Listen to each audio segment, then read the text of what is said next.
Alafia Neferista, how are you? Yeah, I am well. How are you? Oh, I'm doing good. I'm doing well. Last day of the Good. year. Yes. Yes. How has your week been? All things considered, I cannot complain. I cannot complain. You Okay, know, okay. it was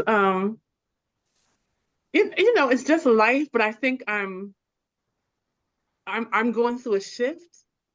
So how I'm facing it is more in a line to what I knew to do. I'm just kind of like, okay, you know, okay.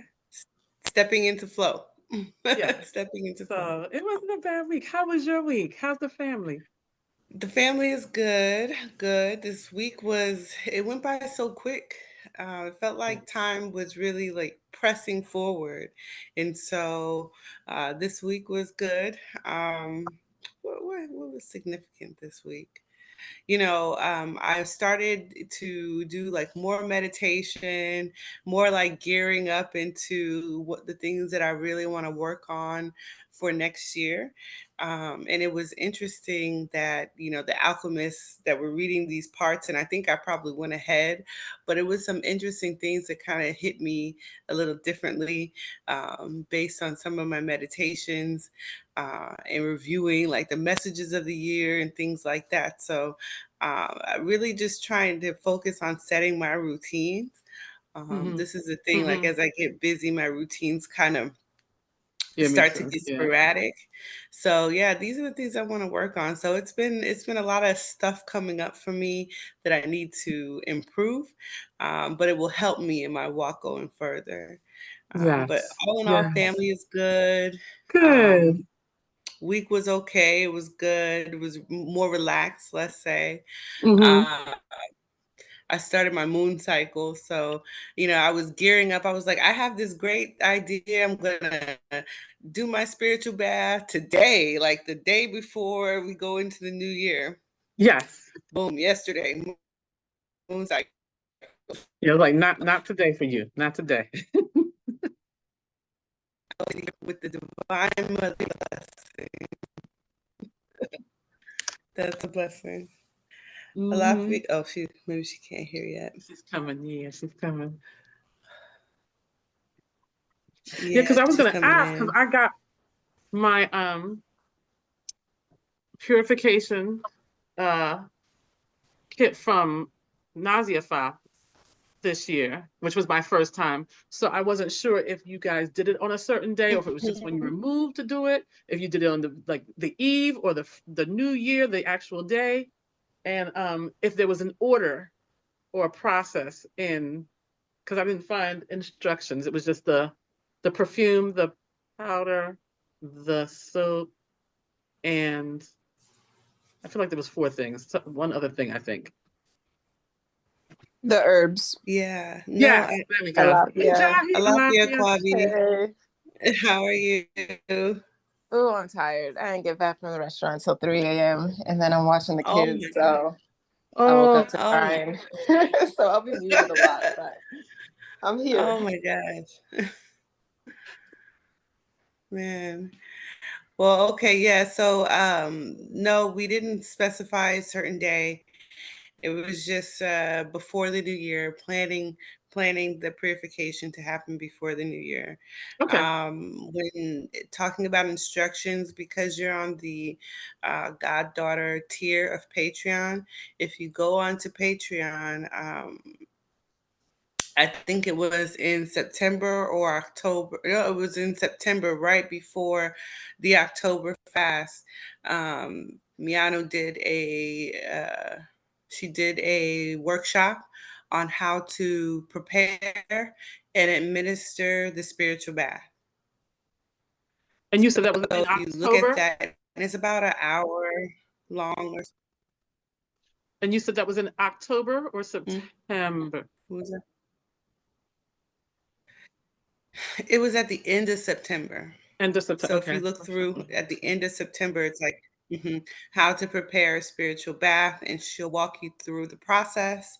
It's a workshop, so you'll watch the video. It's about an hour long, but that will give you the steps to take for the spiritual bath kit that you receive. You should have the herbs, the powder, and the perfume.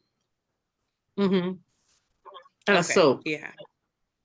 And you got the Divine Mother soap. Yeah. So the Divine Mother soap can be used every day, like Okay. as a like as a soap to cleanse yourself every day. But the spiritual bath kit is something that you have to prepare specially. So definitely before you do that, look at the video. Okay. Do it. Hmm. Thank you. No problem. No problem. Okay. Well, who is leading? I think it was Harlem to lead for today. Did Mm-hmm. you did you read all that you needed to read, or how was your reading for this week? It was good. I was already like Already past, past that. so I just had Okay. a few pages to read to be caught up, and I've been trying not to read too far ahead, so I can. I'm still my brain is still healing from the concussion, so I don't lose it. Oh, So okay. I was like, let me stick to not reading too far ahead, so I don't have to go back and reread. Although it doesn't hurt because there's so much, so much. It's so amazing. Yeah. But yeah, it was. I finished the last little bit of reading that I had to do, which was like 5 pages, a couple hours ago before I did my Zemzem. Or about an I hour ago before I see. did I my see. Zemzem. Mm-hmm. Yeah, no, that's kind of how I was. I had gone ahead, and so I only had a little bit to go, and I went ahead even more. So I um, know. it got really good. It got It's really so good. good. It's hard to put it down. Yeah, It's such a small book, but so full. So it's right. easy. Like I know I could have read this in a day, easily. But I just stopped myself. I was like, you cannot be reading ahead. I mean, because it's hard not to talk about. It's because everything is linked. It's hard not to talk about the ahead stuff. Yes, exactly. So I'm on the so as we wait for Harlem, I don't know, I guess we'll probably start talking about it anyway. But just so I have a good benchmark because I am on the audiobook. So Uh-huh. where do we stop? Where do We what okay. happens at We stopped when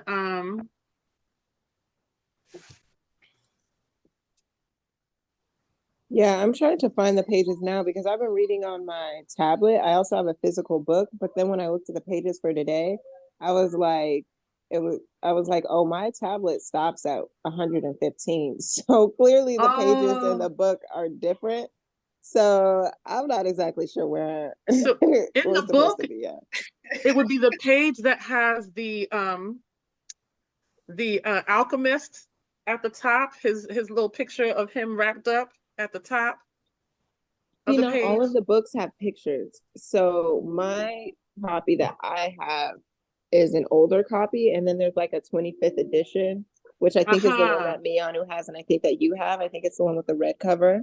Yes. And so I think all the pages are slightly different in the Okay. different that's books. funny. Okay.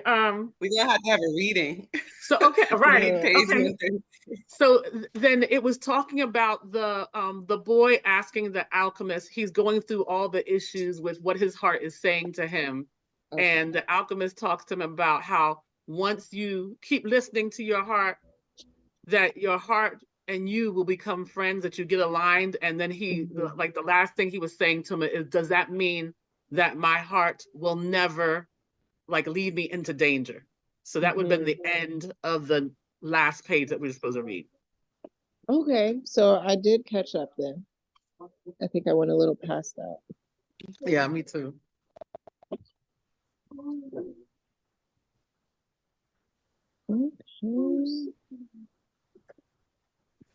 Yeah. When they ran Yeah, into the Arabs that whole out in part the about the heart. desert. Oh, when they start to get searched and okay, okay. Yeah, that's all in that page, the last page. That was the part that hit You were saying, me the hardest. Yeah, that part about analyzing the relationship you have with your heart, which I mean, I was like, ah man, I mean, they're saying heart, we could say spirit, we could say ancestors, we could say, so many things, but um it's just I don't know, that part hit me hard because when we're at the temples, Mianu and even Minno Naye, she always says like you have to approach things with an open heart, mm-hmm, mm-hmm. right? It doesn't matter how intelligent you are with your intelligence,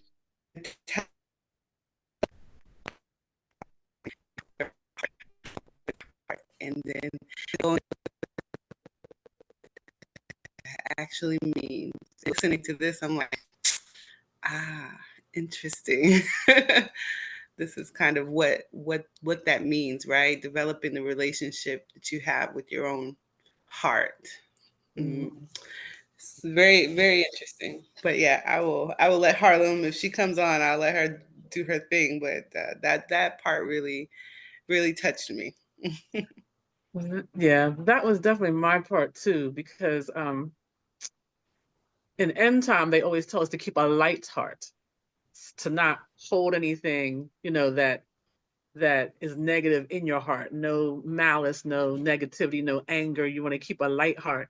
So even that the book brought another nuance of that to me, because to be able to keep a light heart, you can't hold on to so fervently the things that come up. You have to be able to see them, process them, listen, and then not hold on to the emotional ties to it. Just let it go so you can think logically. And I was like, okay, all right, I got some.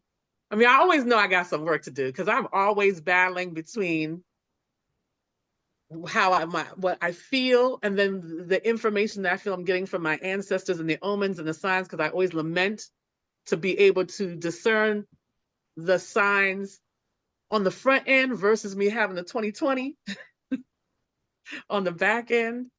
And this definitely made me say, okay, and the doubt, because your own doubt will make you not listen to your heart, will not make you not listen. No, you not thinking you're good enough, or you not thinking that you know what you know. It'll make you doubt yourself, and then you're not listening either. So yeah, Hmm. that was an amazing part for me too, because it's saying when you become friends with your heart, you're never going to be betrayed. Your heart never betrays you. Right. So yeah, I'm sorry. I know I got into it too. No, yeah, that's good. That's good. Aquavi, did you have any comments on what you thought about that part?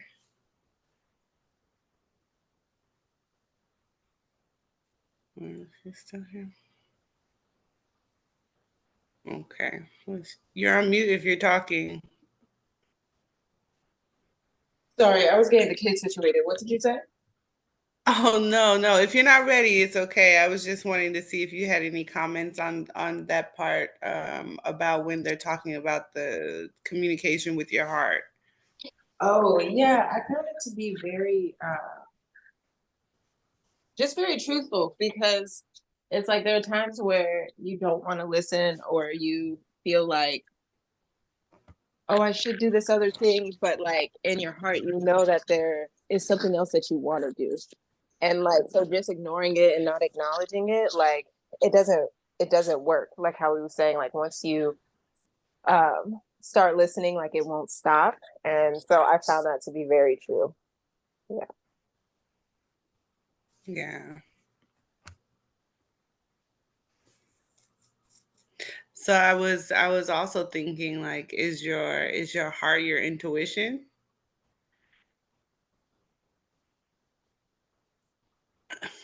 You know, I would say that they have to be tied into each other in a way, because I definitely can see if you stop listening to your intuition, and your intuition is like always there giving you that initial boom, like the answer real quick, it's there. But when you stop listening to it, then you just don't get the messages anymore. It's like it does shut down and stop talking to you. Things don't come to you. And then you're like, why didn't I? Something real obvious. You'd be like, why didn't I pick up on that? Why didn't I see that? Well, have you been listening? It's like, have you been listening? So I think the intuition is how should I say,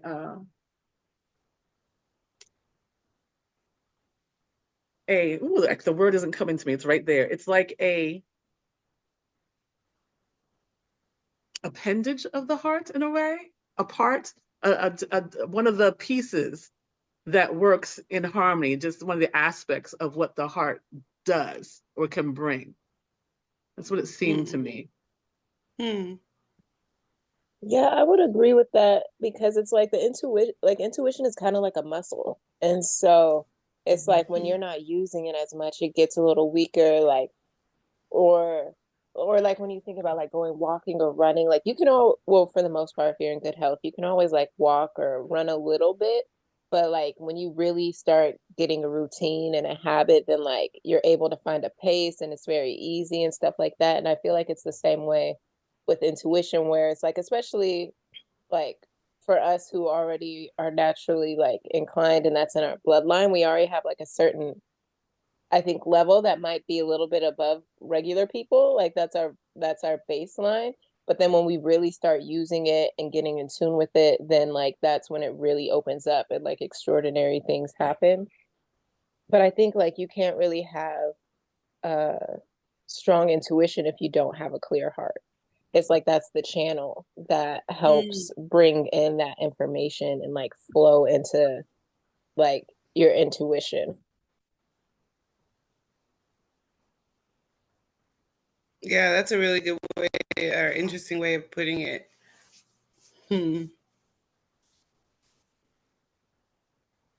Okay. That's interesting because now it's like then how would you how does like okay, let's bring it back to the book. Or this is gonna be my last question because I don't wanna lead it because we have to switch around, but I'm just interested to know like what is the alchemist doing then to open up his heart um to clean his heart, let's say, so that he is able to read those signs. Do you notice some of the things he does in the book?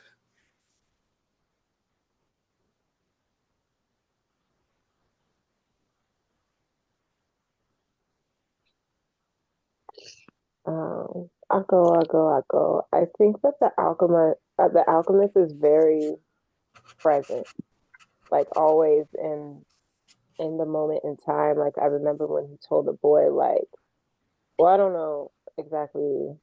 I think it happened in the beginning where he told the boy to be careful of the desert because if you're not paying attention, like you can die.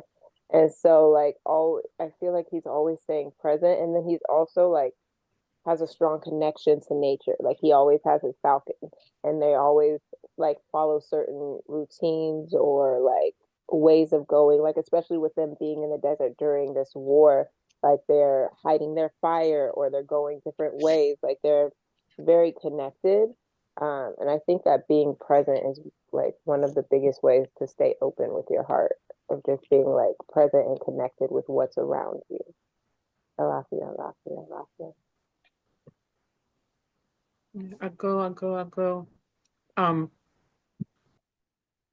what I also saw is he had balance. He was saying, okay, listen to your heart, but be aware. Like your heart is never going to steer you wrong, but you're still in the desert. Don't think that you won't, you can't, you're not, don't think that you're not subject to what nature brings just because you have your heart protecting you, just because you have that. So I also see the balance that he had. He just he took in life for what it was. It wasn't him attaching emotion to it or holding on to anything. He, even when in the beginning where we weren't certain if he was the bad guy, like if we weren't certain yet if he was the alchemist or if he was the bad guy, he was just like, I came with some questions and I'm here to see how you stand because then I know how we gotta go. So it's like it almost seemed like that in a way even protects you. Like you don't dirty yourself if you can be able to look at things for what they are, see what they are, and then take them for what they are, because you're not going to attach to something that's not good for you. Because he was like, if I had to test you, and if you didn't show that you were okay, I couldn't deal with you. So it's like he also has the balance, but also the awareness to be able to protect himself too. Just always being aware. Alafia, alafia, alafia.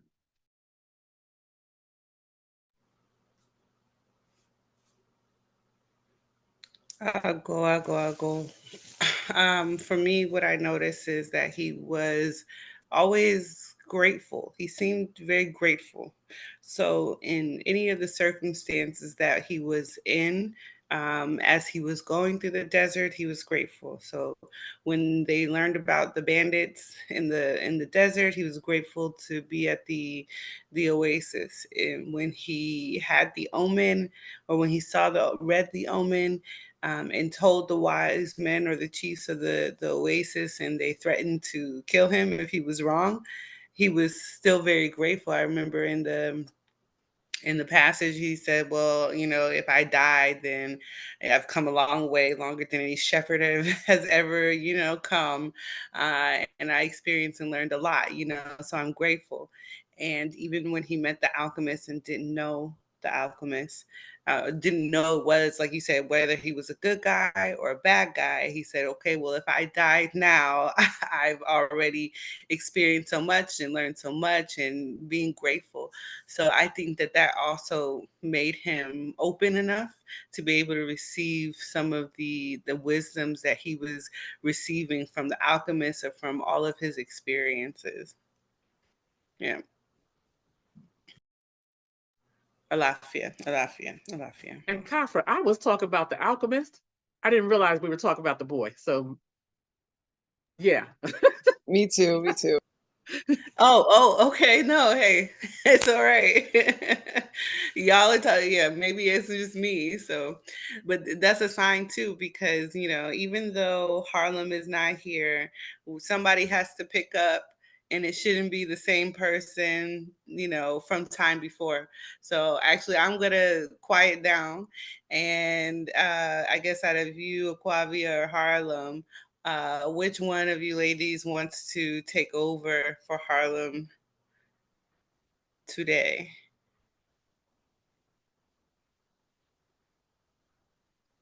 Between who? Either I don't. Aquista, Aquavi, or Neferista to lead the discussion for today. Since Harlem is not here, we want to keep on moving forward. So somebody needs to take over for her in this section. Personally, I don't feel prepared. I honestly still don't know which part of the book that we're talking about. Like, I know this particular section, but I don't know. I mean, I know the part where we were talking about the heart, but I don't know which the range. So I would say not me, but if nobody else wants to lead, then I will. No, I can. I can. I just had to get myself to ready. As ready as I can be. But yeah, I can. Okay. And the Lafayette Aquista, it's good to see you. Love you.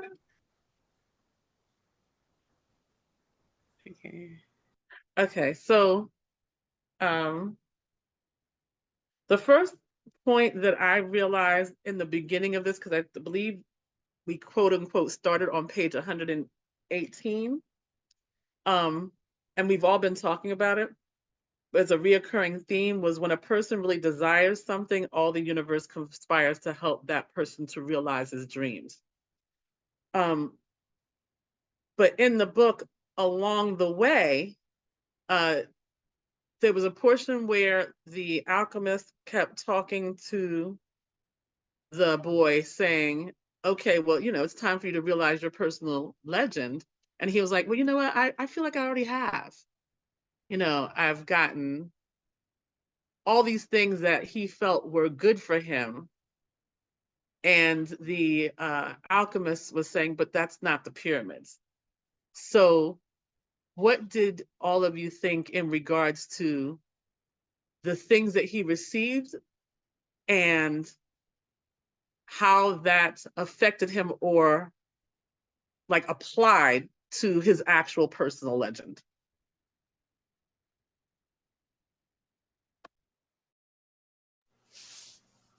I'll go.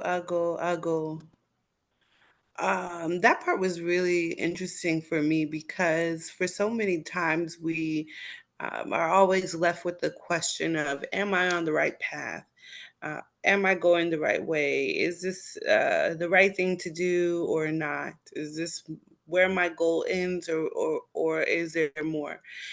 And it's very interesting to me because um, the alchemist is basically saying, the alchemist is basically saying, um, like you life experiences and the omens that you've already received giving you the roadmap, giving you the roadmap in order to determine whether you're on the right path, whether you should take up something, whether your goal is met or not. And while there are good things all along the path, that doesn't necessarily indicate that you are at your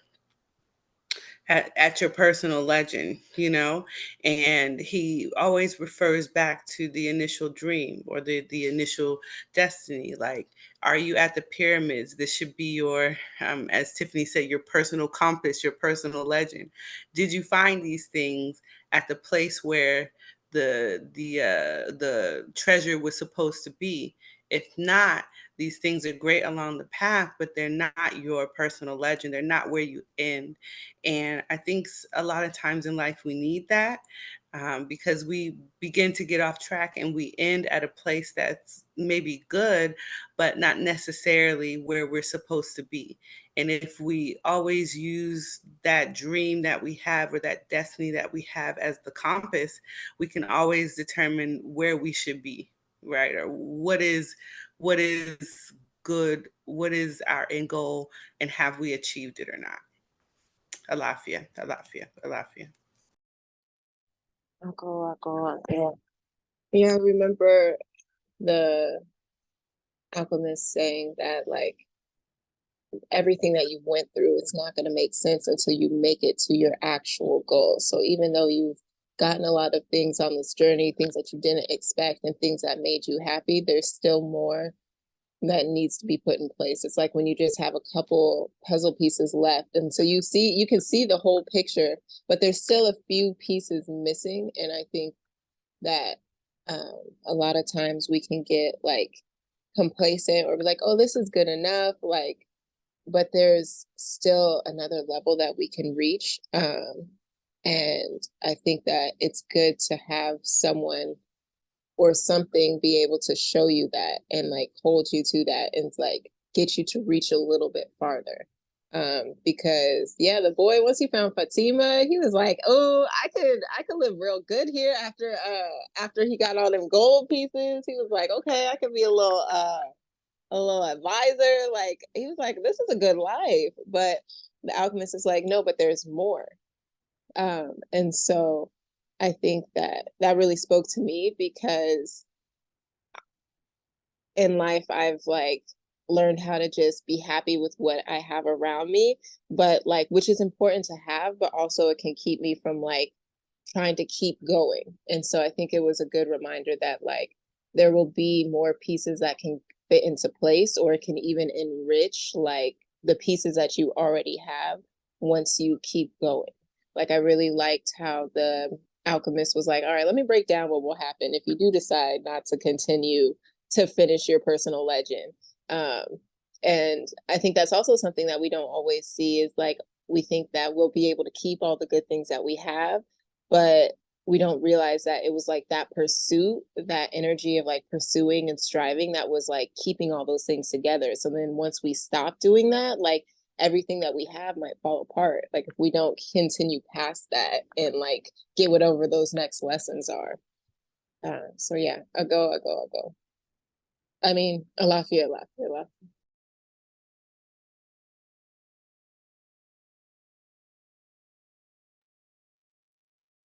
Good. I agree with all that. Harquetta, Harquesta, Harquesta.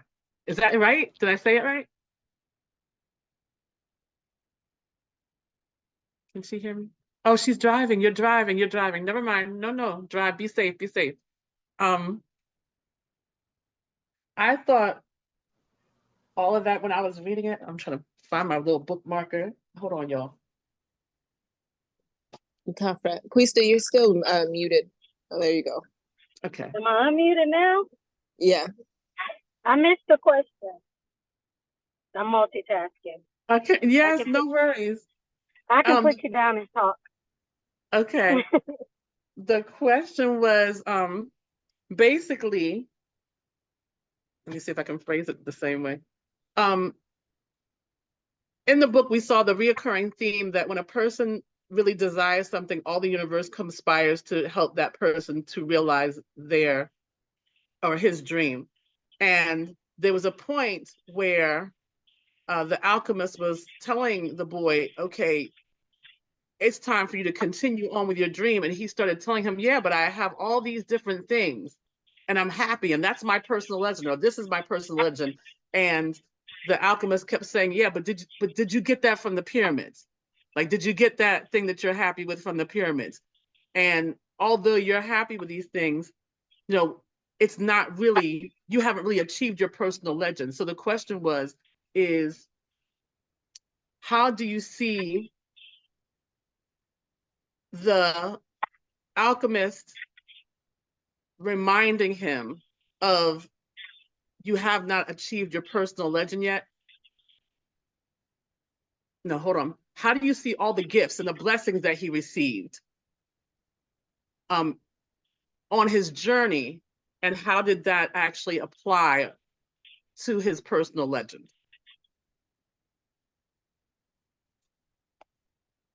Um, well, it kind of reminds me of probably us and how the Odu could be for us. In the beginning, we may have like in my personal journey.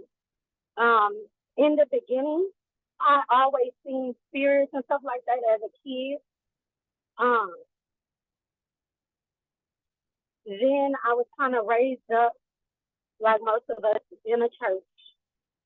Um, even though in the beginning I didn't see it as some of the things that I had endured along the way.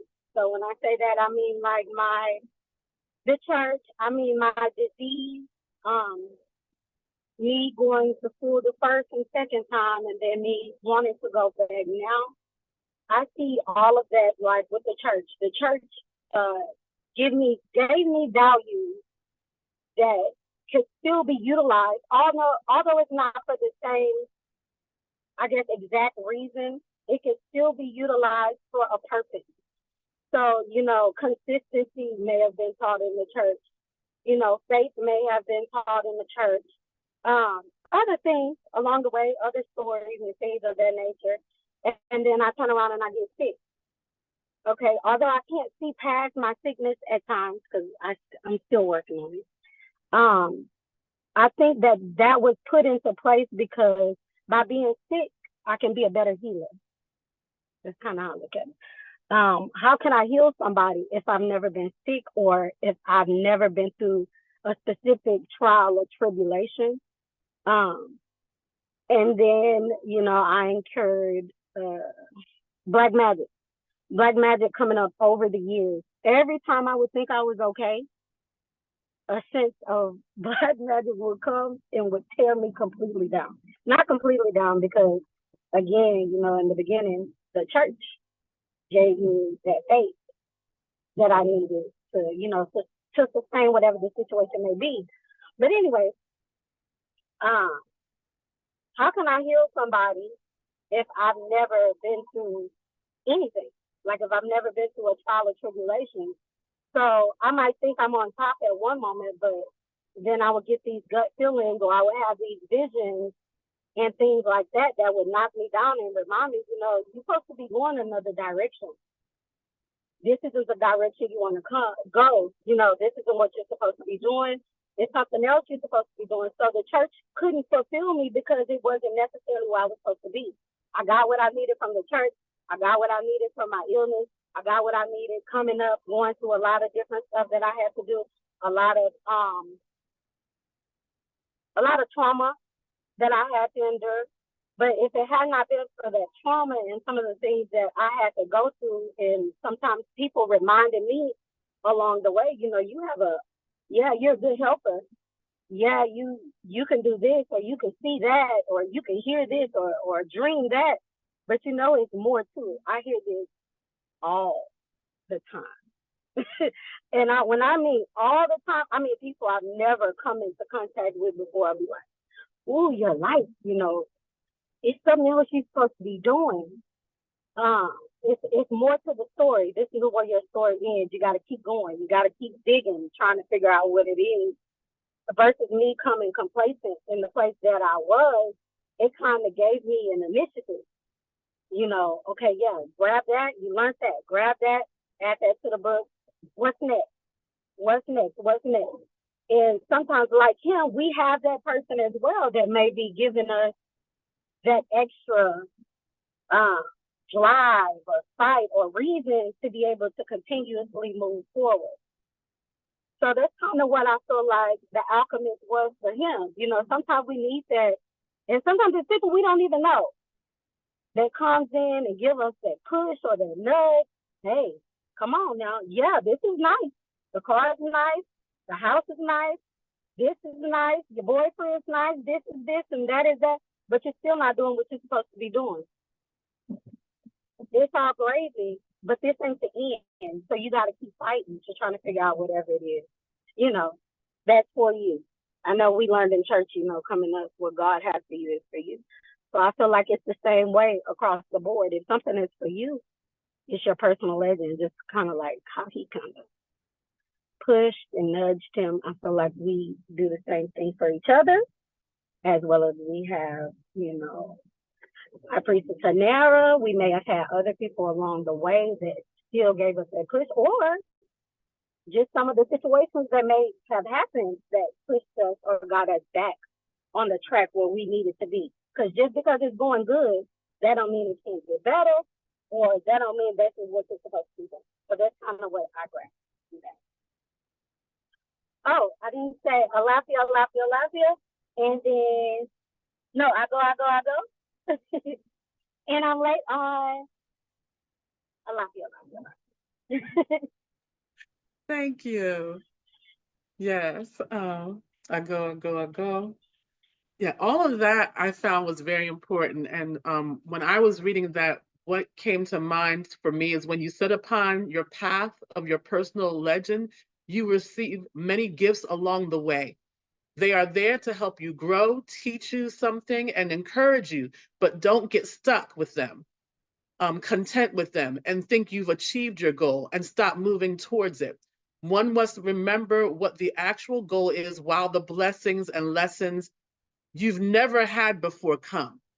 Because a lot of times all those things are, you know, all these good things are things you may have never experienced. So they feel so big and so good that it makes you feel like I've arrived, because you've never been anywhere further than that. But for every stepping stone that gets you closer to your goal, it's going to be big. It's going to feel amazing. It's going to feel like an accomplishment, because it is. But it's really not something that we should hold on to so much that we get stagnant or we just accept it as the end. Because without that, like Aquavi and Avla was saying, and all of you are saying, you don't get to see the full picture of what you could really have. And I would even venture to say some of the lessons that you could receive, you can't receive because you haven't learned in that stage. You just got to stuck there. You enjoyed the moment, but you don't get to learn the lesson. So the next thing was, and I thought it was interesting, so I want to hear all of your take on it. It was when they were stopped in the desert, and I think it was the first night with the first meal, and the hawk had came back, I think, with some rabbit, and he poured the boy some wine, and it was the like most delicious wine he had ever tasted. And he said something like, "Are we supposed to be drinking wine? Isn't this breaking tradition?" And the alchemist said, "It's not what enters a man's mouth that is evil. It's what comes out of his mouth that is." So what did you all think about that particular moment in that quote?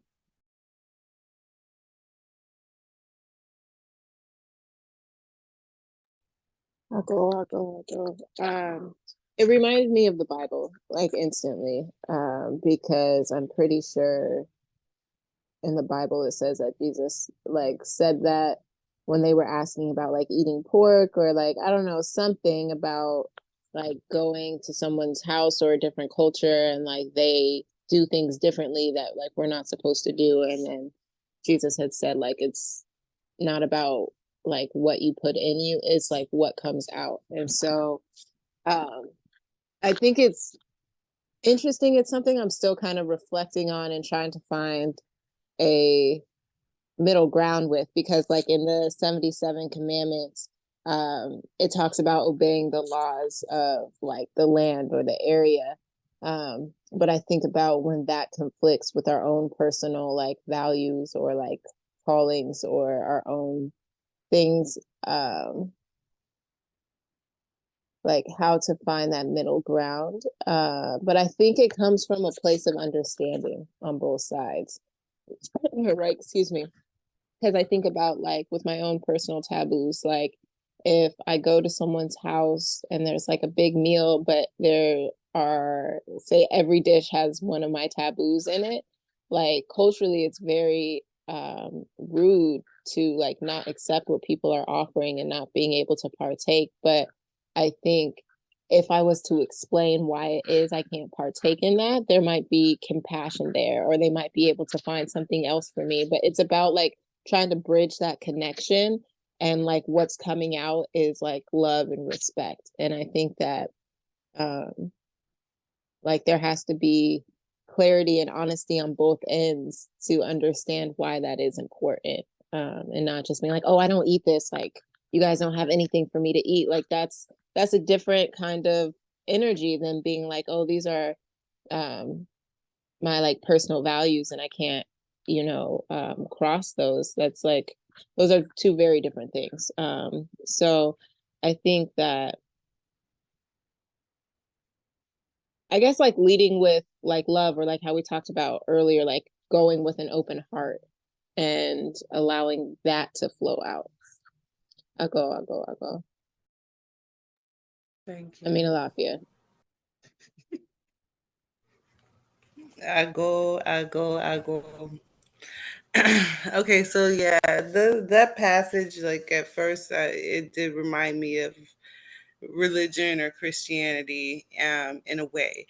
But then when I think of it a little bit further, it reminds me that okay, yeah, that could be true when thinking about it on like different levels. So what I mean is like if for instance, right, my taboo is that I can't eat corn, right?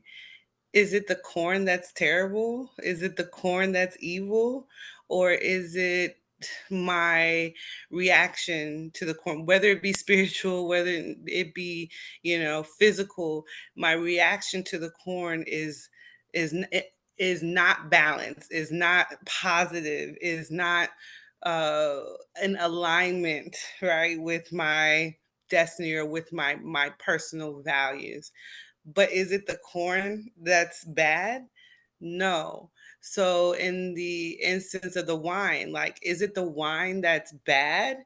No, it's not evil. It's made out of grapes. These grapes are made from God's creation. It's not the wine, but it's what the man does when he drinks the wine, all right? Or what kind of imbalance is created in the spirit when you drink the wine. This is what's let's say negative or why you should avoid certain things. So, with our religious, with a religious mind, you could say, well, this gives me an excuse to do whatever I want, right? This gives me an excuse to eat that pork, but it's not necessary. No, seriously, because I mean, that's what people do, but no, it's not necessarily that. It's that you are put off in a certain way, or you are reacting in a certain way that brings you out of alignment with nature, that brings you into negativity or darkness. And so that's really what I got out of it.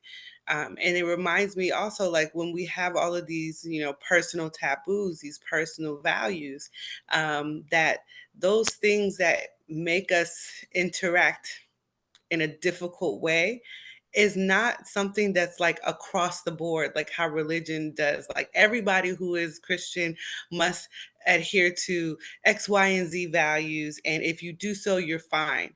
And in spirituality, it's like there's a baseline of what a human should be and what a human should do. Like Aquabi said, the 77 laws, there's a baseline of how you should behave as a human.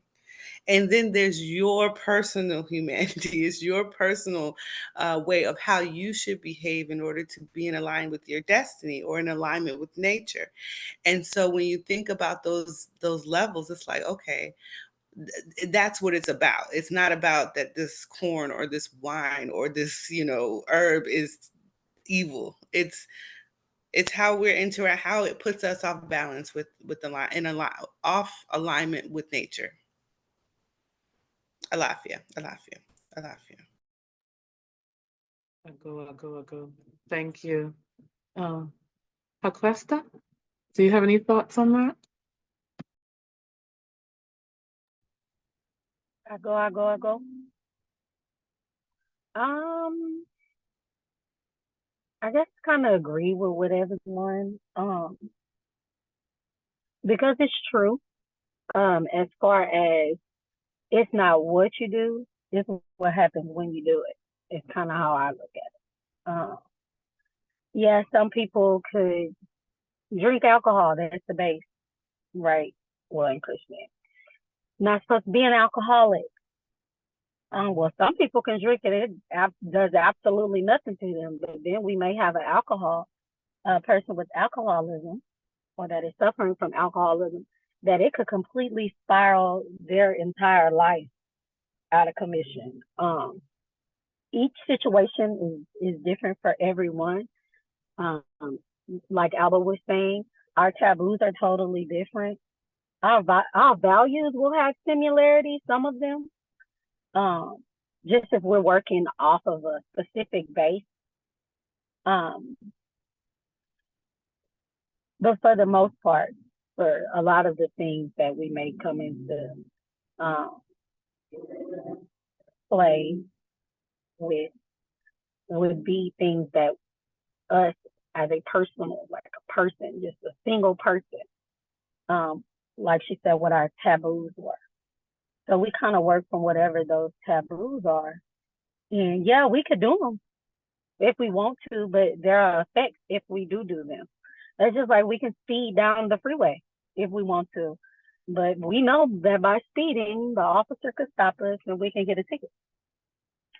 So the same thing with taboos. Yeah, you go there, you could eat the corn or eat the pork or whatever it is, but you know that by eating that there are consequences. That every action has a reaction in a sense. So that's kind of what I thought about it. Yeah, you can do it, but is it specifically for you personally not to do? Or, I don't know. That's just kind of how I think of it. I I'll go. Thank you, everyone. I'll add to that. It reminded me of when I was in Merita, and there's a drink called Dolo, which is like palm beer. And those of us initiates, we kept asking our teacher Nava, get us some Dolo, get us some Dolo. And he'd bring us back as much Dolo as we wanted, as much as we wanted. And folks were just drinking. He let it go. I mean, even some of our hot knees, and I won't call any names, but just tore up from the floor up, drinking. A hot mess.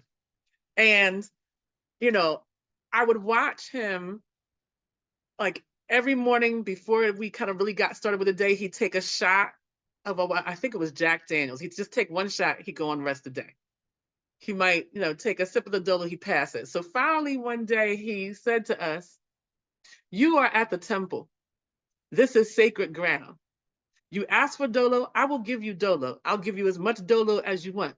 You see me drink, but do you ever see me drunk?" He was like, "Remember what you're here for." And it hit me so much because, listen, I wasn't getting drunk, y'all. But it was just so profound because, we asked and he gave it to us. It wasn't like he stopped anybody. He didn't admonish anybody. He gave us what we asked for. And then it was really what you did with it that determined whether or not it was good or bad. It was your decision and how you responded to it that made it good or bad. So like Abla and Akwabi and Yuha Cuesta was saying, it's not that actual thing that's evil. It's what we choose to do. And I think some of that also reflects our own personal level of quality. Because as your own quality grows and grows, you know how to approach things and you know how to utilize things in the proper way. So whereas I might be able to have a shot of Jack Daniels or a cup of Dolo, or even more than that, I won't give that to maybe my 16-year-old son, or who's just out in the streets doing whatever, not because he's young, but because his quality and what he's trying to live and how he's trying to live is not one of elevation. It's just party and BS. So I thought that was a really powerful part because it was so delicious, the wine. And I was wondering what he was kind of going with for that, because something delicious can get you caught up. But even then, it's like, okay, what is this? What am I supposed to be doing? How am I supposed to respond in life? Where is my trajectory and where am I trying to go? Because no matter what is done to me or what is happening around me, the standard that I have has to stay the same.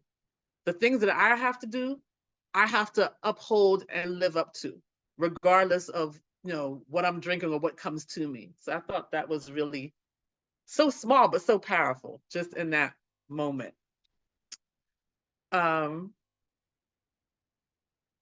The next thing that I thought was interesting is when he told them, tomorrow, sell your camel and buy a horse. Yeah, exactly that. Everything that's good for you ain't always, I know that's right. Exactly that. So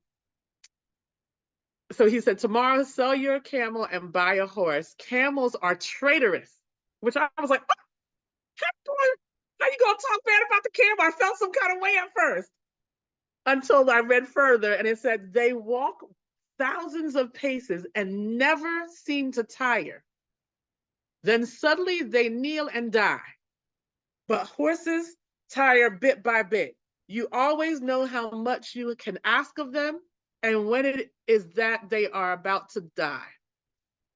So I would like you all to think about how can you see that kind of statement or parable in life? Like, how have you seen those examples, or what have you been able to take from this and apply it to things that you've seen or experienced in your everyday life?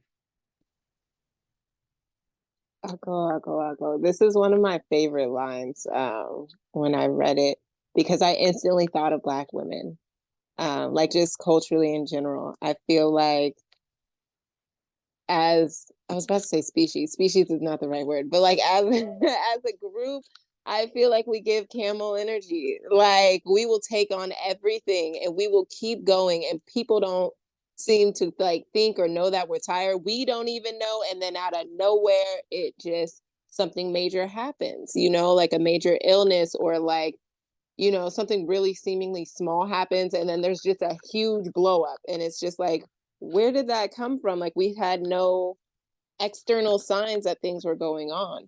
versus like, I think about kids, like kids are kind of like horses, like, because like when you have a toddler and they have a regular schedule, or when you start to notice they're starting to get a little fussy, or there are certain things that they'll show signs of, I'm starting to get tired or overstimulated or like upset. There are like external things that we see that like let us know, okay, we need to, get them something to eat, get them a quick snack if we're out, because we know that it could like blow up into something bigger.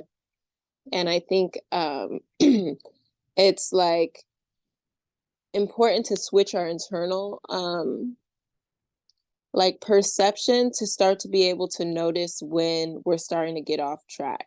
Like when our own personal things, like, oh, I'm starting to, you know, like miss assignments or not being like forgetting about certain things, like, oh, why is that? Or I keep forgetting things at home and usually I'm not. And it's like, oh, well, you've been like staying up, working hard. And like when you love what you do, or like you're passionate, or there's a big message with it, then like that can give you the fuel to keep going. But that doesn't mean that you're still don't have those other needs that need to be met. It doesn't mean that you still don't need sleep, or to be eating nutritiously, or like taking care of, I don't know, taxes or like something random, just because you're focusing on something else. Like those things are still running simultaneously.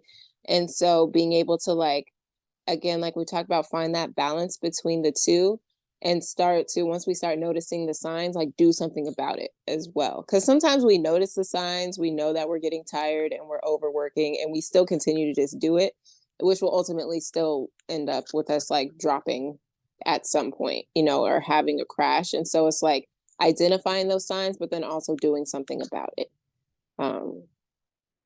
Alafia. Thank you. I go. So I hope I don't jump ahead, but I can't like not think about this line and not think about the correlation between the heart and the mind. Um, when he tells him to go get a horse and the camel basically, tires out, it reminds me of like the mind, because the mind, when do you know when your mind is tired?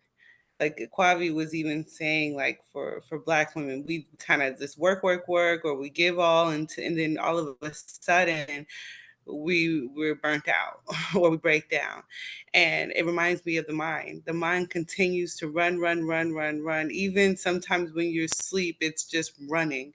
And it doesn't give you clear signs that it's tired until you have mental breakdown, until you have outbursts, until it's too late, right? Until you have that explosion.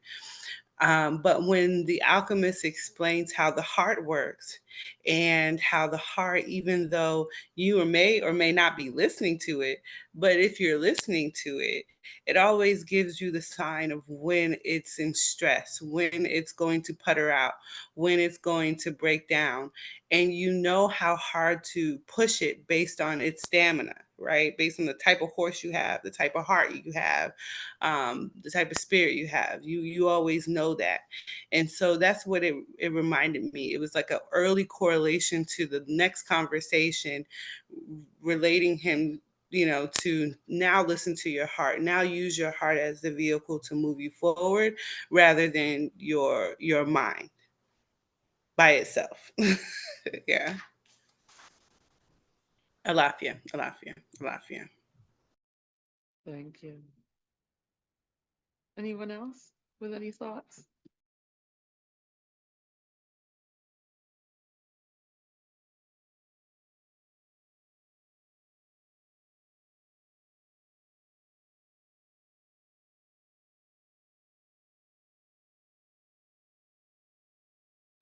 Aquesta, would you like to add anything?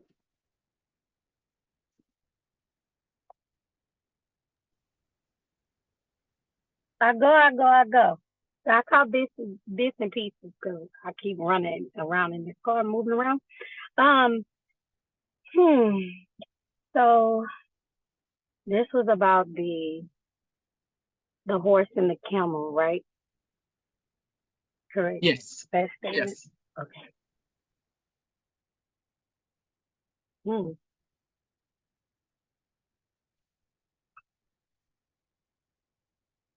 I had a few thoughts on that. I just kind of put us in the horse or the camel perspective. Um, I thought of being able to train ourselves as either a horse or a camel, similar to what, because I caught some of the stuff y'all was saying. So similar to what you guys were saying as far as kind of utilizing women as an example. Us too, I think as spiritualists should take heed to that as well. And when I say that, I mean like we really don't pay attention to ourselves. And I can't just say we, I'm talking about me, me specifically. I am a worrywart. I am a road runner. And it's not a lot of the times until I have become sick that I realize, okay, wait, you were doing too much. Or when maybe I'm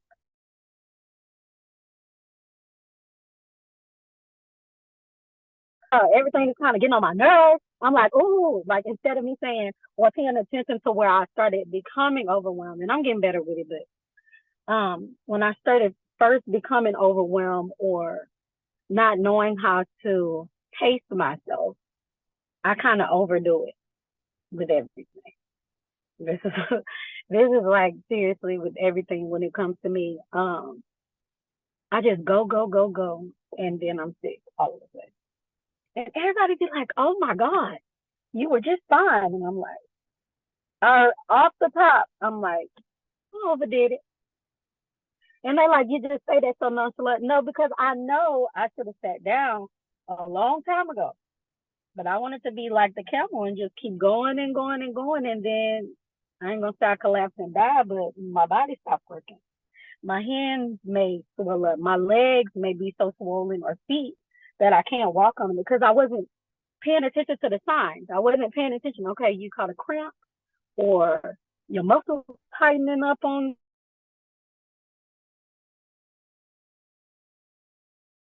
go wrong with a weekend surgery because it's always something.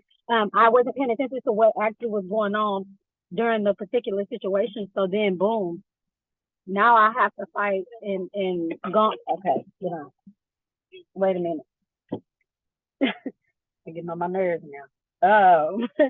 And then I have to deal with all the other things that come to it. So then I have to rearrange everything. So whereas I may have supposed to be doing something with my kids, now I got to pay for not being able to do it with my kids. So now it has a bigger a bigger problem than what it initially could have had I just paid attention.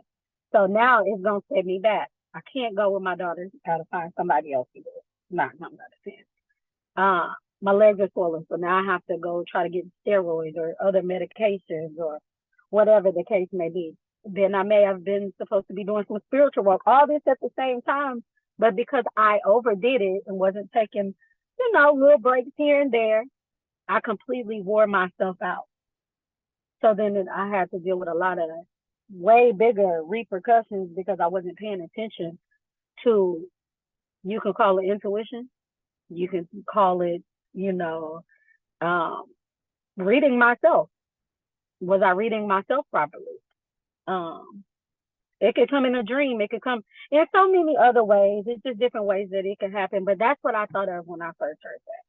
Was, we could look at ourselves as the same way. A lot of the times we do overdo it, especially as Black women. That was so true. We do overdo it. And I feel like the text is teaching us to also pay attention to ourselves and, a little bit more often than just waiting till the big kaboom and then now you got a bigger issue to deal with. A lot. Thank you. I go. Yeah, I thought of all of that.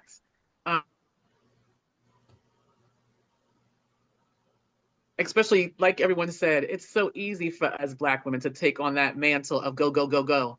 And the way that life in our body does, it's like, okay, we're going to shut it down. because it's still going to have to abide by the laws of nature. So when you've done too much, it's going to get shut down.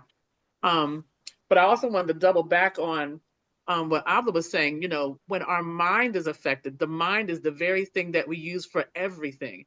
So although everybody else can see in a way that we're not operating correctly, that we're not saying things correctly or thinking correctly, that even ends up adding another layer of defensiveness because we can't recognize it. So now we're even more angry or more frustrated with people because we know, quote unquote, what we're doing, but how it's presenting is different because that mind is tired, the brain is tired. And so instead of we being able to even hear what people are saying, like, are you okay? You know, or you told me to do this and that doesn't make sense. And we're like, did you just, because I know what I told you and blah, blah, blah, blah. So now we can't even perceive the help that's trying to come because the very thing that is sitting there that we're using to do everything is the very thing that's in a sense broken at that time. So it's the hardest part to try to get some healing and some respite from. So it reminded me that you really have to take from the standpoint of yourself checks and balances all the time as women, you know, and set those boundaries, be able to get comfortable saying no or not now. You know, someone told me if you're outside in the cold and somebody asks you for help and you tell them, okay, give me a minute, I have to put my gloves on, and they can't wait, they don't respect you. They don't honor you because you're saying, I still will help you, but I need to take care of myself first. I need to put these gloves on. So sometimes if people can't respect that, you got to put your gloves on first. You got to say, okay, I can't help you because now I'm foregoing my safety and the things that I need so I can protect myself so I can help you. It's like, okay, there has to be a balance there. The other thing that I thought of is with the camel and the horse is you got to be aware of who's around you or who you're taking into life to go into your battles or to go into the journey that you're with. Because some people are the horse and they can seem like they can go. And that's fine if you can see that, if you recognize that, because then you can even help mitigate how they're functioning. And then neither they can disappoint you or the goal can be achieved because no one's falling out and then it's done. But if you can't see the difference in what you're attracting or what you're allowing, then you'll have the horse you'll have the camel instead of the horse. And everybody ends up having some detriment in that. So I thought it was also being aware of what you're allowing. So it's like twofold, who we are and then what we're allowing into our space. Like everything that you guys have been saying, like kind of put everything that we've been talking about before together too for me. Like I thinking about how that we talked about how the alchemist stays like present and aware of where he's at and just accepts that reality. I think that a lot of times like we don't want to accept the fact that like we're tired or we don't think about the long-term effects, like how Quista was saying, when she overdoes it, then she has to like find somebody else to do these other things where she would have taken the moment to be able to have that rest, she would be able to do it. I think that a lot of times like we're like so focused, like zoomed in on the present task or that thing that we have to get done, or there's an ego thing of being like, I have to do this, that we're not thinking about the bigger picture and how that can affect later on. You know, like, oh, if I keep overdoing it now, then I won't be able to do these other things that are important to me later. And then, so just being able to have like, being able to zoom in and out, I think is really important to be able to have that full picture and to get everything that we want, like to be able to make it to our personal legend and not overdo it and get burnt out before we make it to that point. Alafia.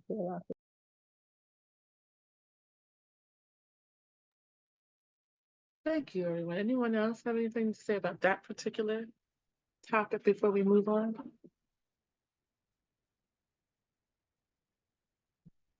Okay. The next thing that that stuck out to me is when they got into the desert and they began to ride, and the alchemist basically told him that I need you to show me where life is in the desert. And he was like, to himself at first, he was like, okay, you know what? I don't want to tell him, but I don't know if I know how to find life in the desert. And then finally he spoke up and was like, I'm out here, but I don't really know the desert that well. I don't know how to find life in the desert. And the alchemist said, life attracts life. And then he went on to do what I didn't think, I didn't know how he was going to find something. I actually thought he was just going to jump off the horse and somehow he would glean in the desert where life was, but it was so intelligent what he did.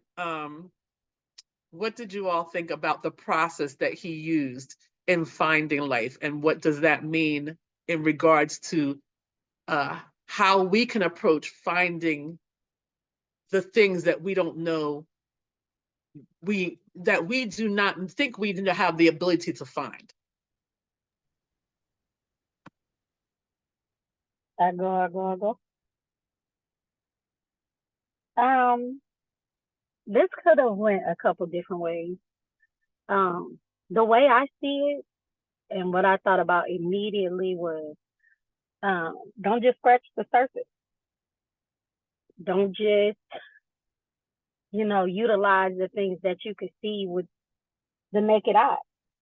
It could be so much deeper than what's on the surface.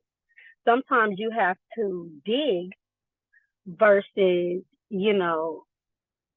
finding something else that could have been used. He could have went to a cactus. Those are in the desert, right? That's another form of life. It could have been another little plant he may have seen out there, or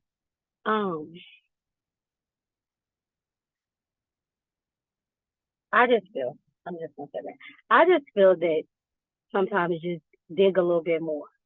Because if I had just scratched the surface, I wouldn't be talking to y'all. I wouldn't have come into some of the good knowledge that I may have gotten now. If I wouldn't have read those books, that was a little deeper than scratching the surface. And I read a lot, y'all. Books, videos, listening to some of the music, you get things from that. Writing, meditating, all that is more than just scratching the surface. You could have went by just what somebody told you, but before you did that, you decide to dig a little bit deeper. And I feel like the rewards are so much better when you can go down a little bit deeper for a better outcome. And that's kind of the way that I thought about it. Is just, let's just not just scratch the surface.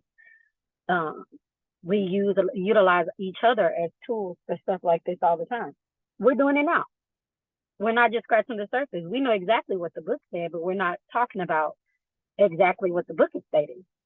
We're talking about how did we feel when we read that? What did we think about? That's another way of paying attention to our own intuition and some of the things that are a little bit deeper that, our ancestors or deities may be trying to give us information, but because we want to be lazy and then we don't want to dig a little deeper and go outside or step outside of scratching the surface, then hey, just saying. Miss Sanera says this all the time. High Priestess Sanera says this all the time, I'm gonna make you dig. I'll make you dig. The podcast was only the beginning. This here, being the Goddaughter section, is that little dig into the hole. So that's kind of how I think about that. Alafia.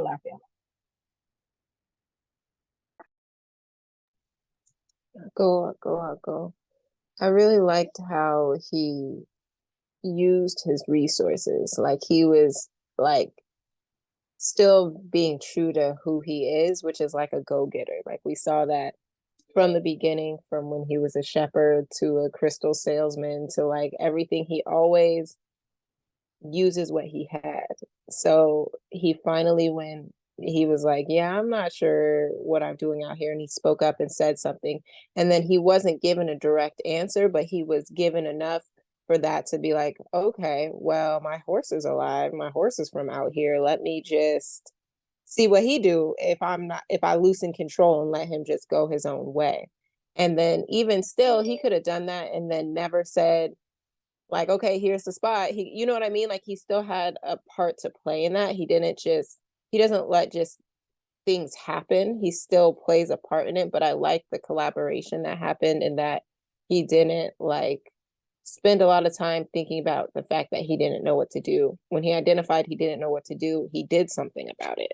And he always just takes the next step. Like he always does what he can, which reminds me of like how Miyanu always, like when she talks about like during divinations, how we, or once you get a message, like you always do your part. You do what you can. Like even when you're presenting questions, you don't just like ask what I should do.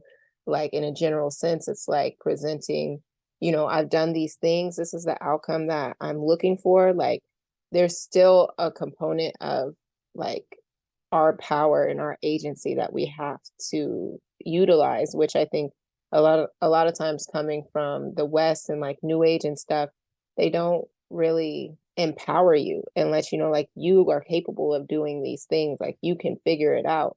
Or like we down ourselves for needing help or asking questions, or we feel like we're supposed to have the answer when it's something completely new, instead of like realizing that we can ask for help. There are people with more knowledge.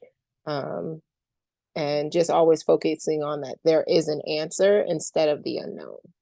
Because even that answer of like life attracts life, like there are people who would hear that and be like, you didn't answer my question, like what am I supposed to do with that, instead of taking that information and then working that in with the game plan. Like he's still very focused on a goal. Like I think that that is one of the major things, is that he is always headed in a direction, versus I think a lot of times we can be very like directionless, or we forget our intention or our goal. Like there's, I find in this book, like it's really, I feel like having a clear goal is one of the most important things, because then all the decisions you make lead you in that direction. Alafia, Alafia, Alafia. I'll go. Yeah, similar to what Aquavi mentioned, with him, uh, for me, it was that he admitted that he didn't know. So there was, as I was growing up, my father would always say, um, what did he always say? It's something to the effect of, don't be afraid to say that you don't know, right? It's not, the bad thing is not knowing, but not finding out. So even when I would ask him questions, if he didn't know, it would be like, okay, so let's go utilize our resources around us to figure out what that should be. Let's learn together. So then that always means that you're always looking and searching and learning. And what I like about the boy is that he utilized his surroundings, and he utilized the thing that had the closer relationship to nature. And I think that's something that, it speaks loudly to our spiritual walk as well. Like as we're learning, maybe we don't have the full connection that we need in order to navigate the way we would like to be or to reach our goals, but that's okay. It's not the end of the world. You don't stop there. You utilize your network around you, or the things that are more connected into spiritual spirit or nature, in order to learn the things that you need to learn. So for instance, that's like a mentor like Mianu, like learning from there, or even as we're doing our meditations and walks in nature, trying to figure out like how the order of things, how things are happening in order to learn something new. So I just love that he said, I don't know, but my horse surely knows. He's like Aquavi said, he's from here.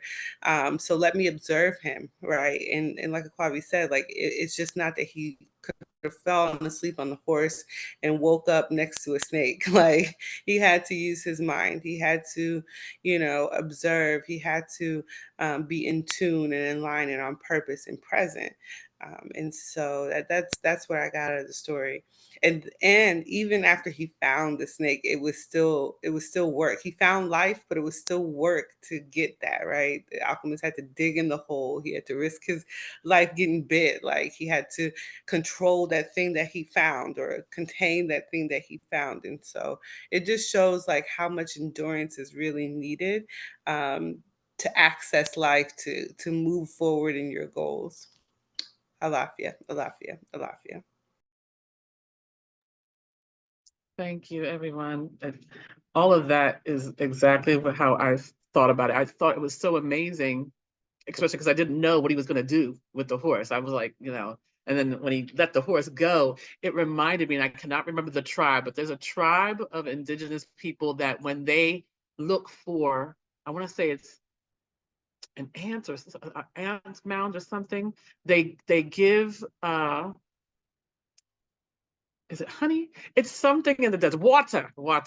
They leave. The monkey will be attracted to the salt. They'll let the monkey eat the salt, and then the monkey, after a time, he will go and find water, and they just follow the monkey to get to the water. And it's like, it reminded me how you have to be connected to nature. And when you don't know, like all of you said, you have to be humble enough to admit you don't know. It's okay not to know, because there's no learning when you have a lack of humility. There's no way that you can learn when you don't have humility. So the fact that he was humble enough and then smart enough just to say, hey, okay, life attracts life. I don't have this skill, but here's something that does. Let me just follow it. It's so simple, but so profound, because it's something that we don't think to do here in the West.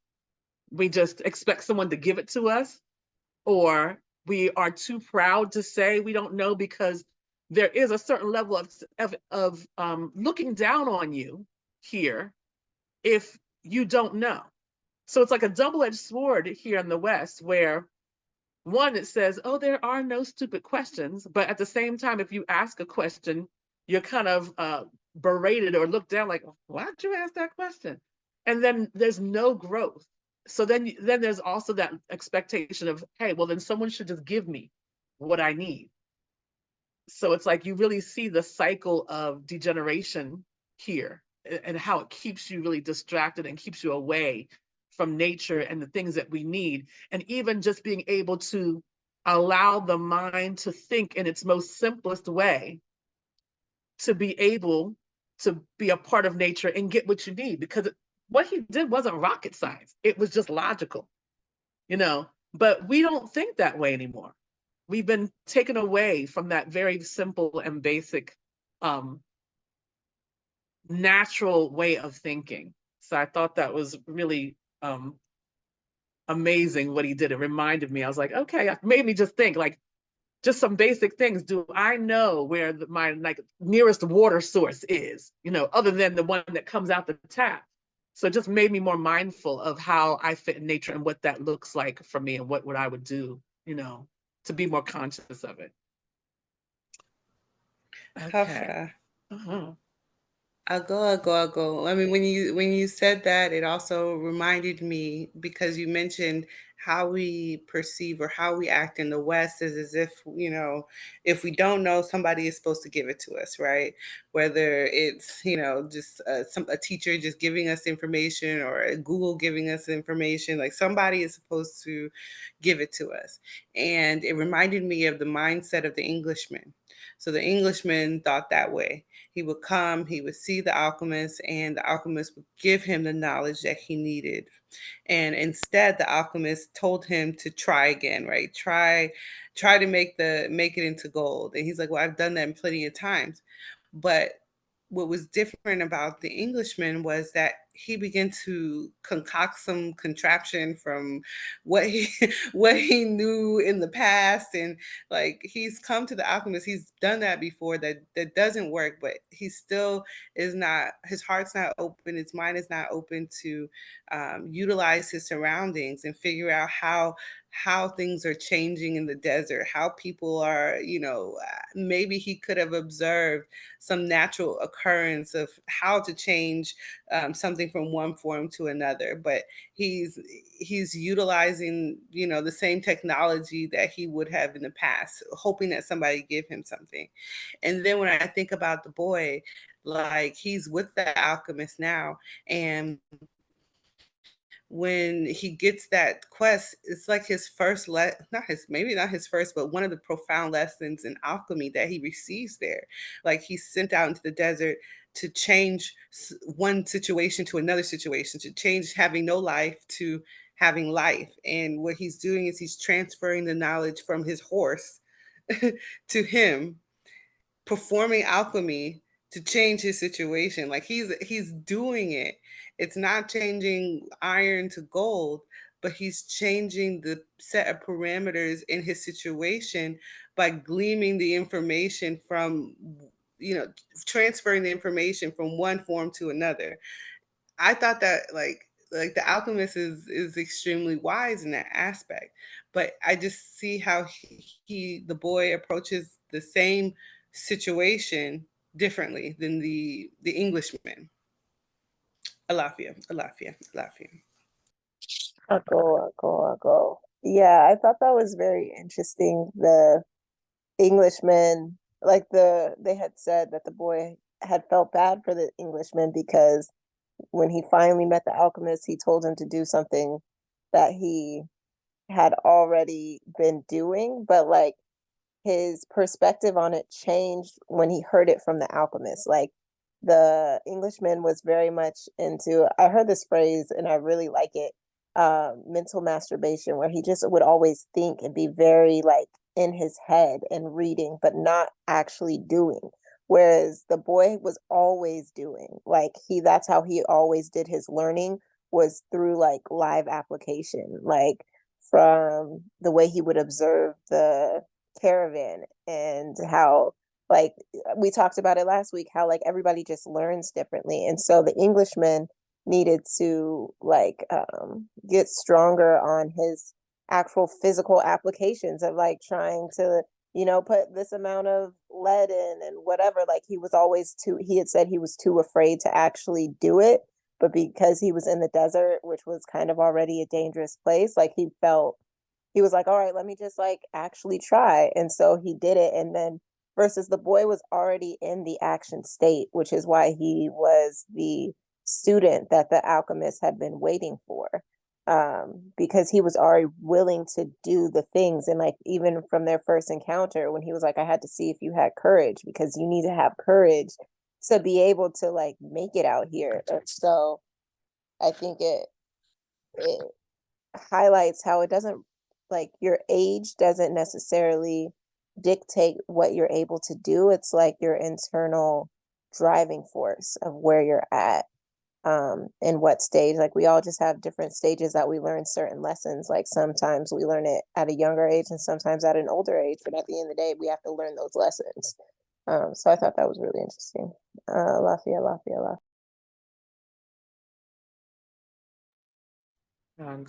Go. Thank you, everyone. Adding to what Akwavi said,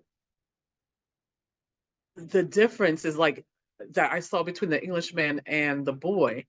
The Englishman said he was seeking the alchemist, but his actions weren't showing that he was seeking the alchemist. It's like the things that he was doing wasn't saying, I am a seeker, an honest seeker. And thus the teacher could not appear for him. Where the boy really had the humility, the lightness of heart, the openness of heart, the simplicity. He was a doer. And I'm going to skip up a little bit, but even the alchemist said the way you learn is through action. You can't, we can, and that I thought that was deep because we really are taught here in the West to just be in a book. If you are in a book or someone shows you how to do it, that's how you learn. But we realize you can have the book, you can have all the knowledge, and then because of the knowledge that you've obtained that makes you feel smart, you then can't really learn anything else because you think you know. And then even being able to be humble enough because you have all this book smart, but what have you done? Like, what have you done? No, like when somebody looks at you, they say, okay, you got all these books, you memorized all this stuff, but what have you done to show that you know how to do what you've learned or how to apply what you've learned in a way that makes sense in life? So no teacher can show up for you, because he got there already to meet the alchemist. Alchemist like, you go do this first. Action. Where the boy wasn't even looking for the alchemist. He's like, okay, I'm just looking for how, I'm trying to learn the language of the world. I'm trying to find my personal legend. And as he's doing all the actions, like Aqua was saying, that made it so that he was learning and he could see how all of these parts fit together, that none of them were separate. They were all one.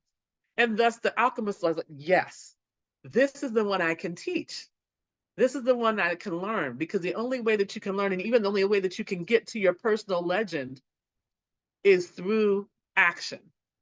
So I thought that was like, okay, because I think when we're on our spiritual walks, we sometimes forget that all those little steps, all those little very humble life lessons that put us in action are so important here in the West, because it makes us think that the person who has the scholarships and the PhDs and the big house, they're more qualified to be taught than us. Where it's really the fact that we have had the challenges, that we've had the struggles, that we've actually had to put our feet on the ground and do something, that makes it that when somebody sees that, like, okay, I can work with them. Yep, I can teach that person. So it made me feel,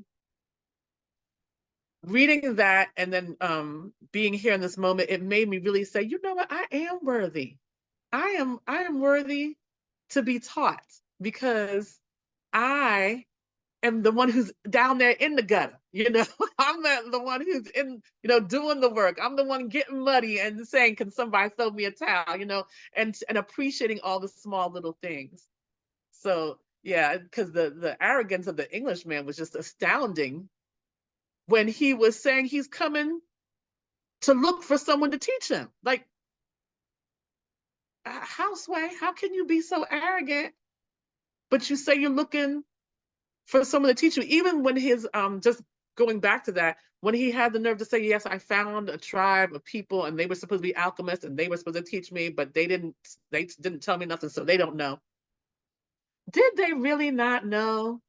Or was it because you were so freaking a hot mess that they were like, oh, we can't teach you.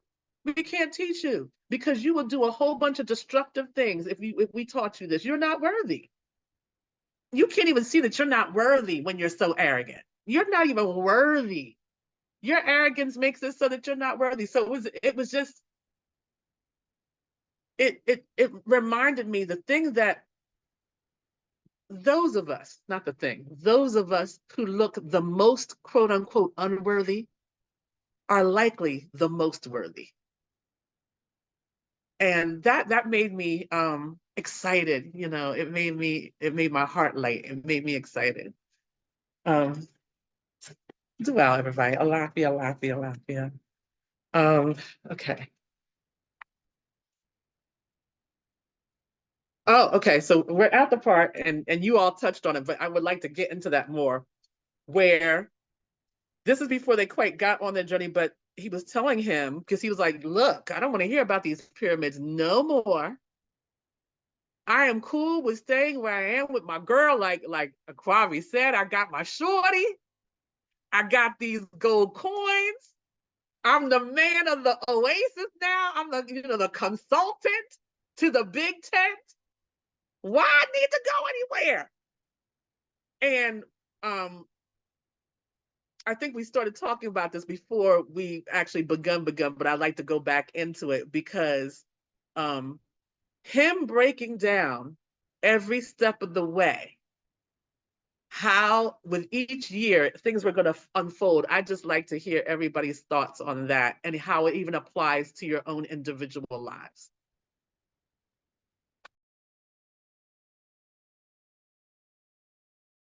Alafia, alafia, alafia. I had to miss a word or something. Can you repeat the question? Sure. It's the part where they were getting ready to go on the journey and into the desert. The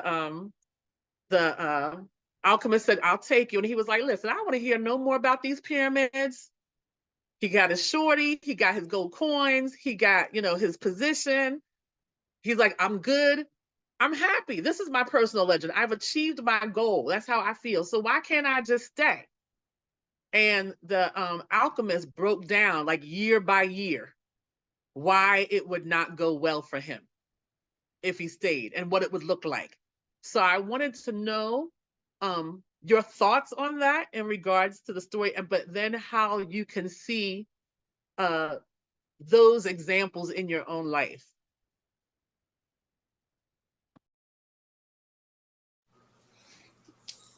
I'll go.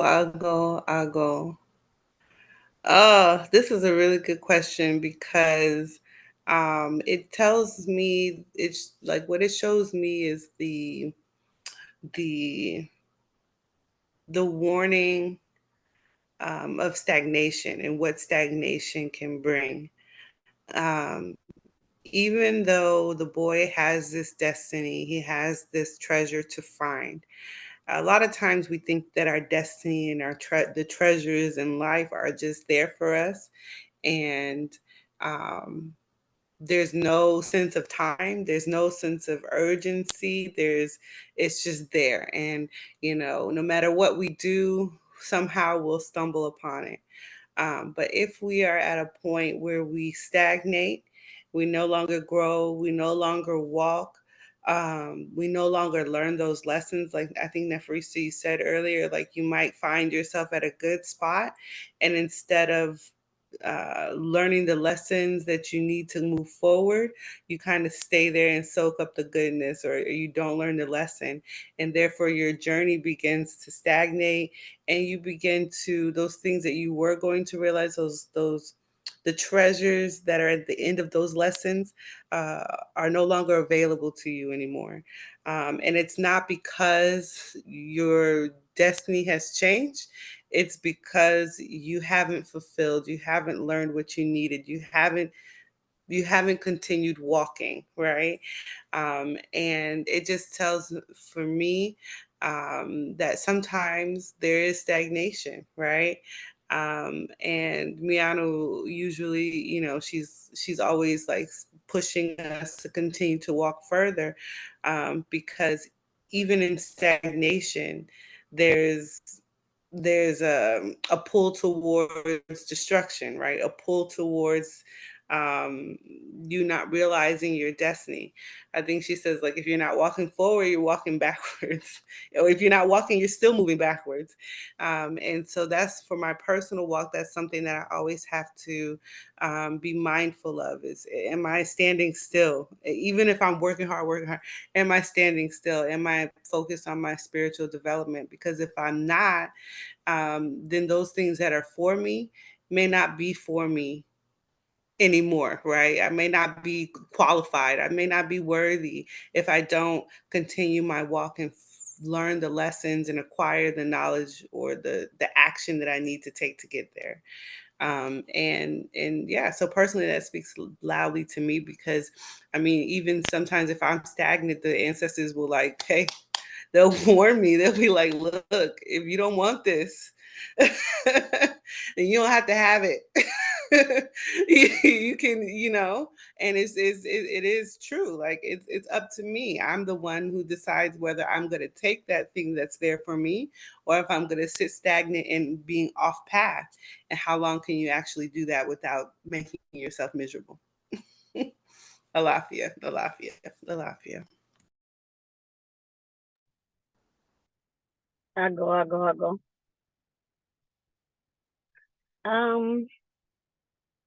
I think of it, for myself at least, I think of it as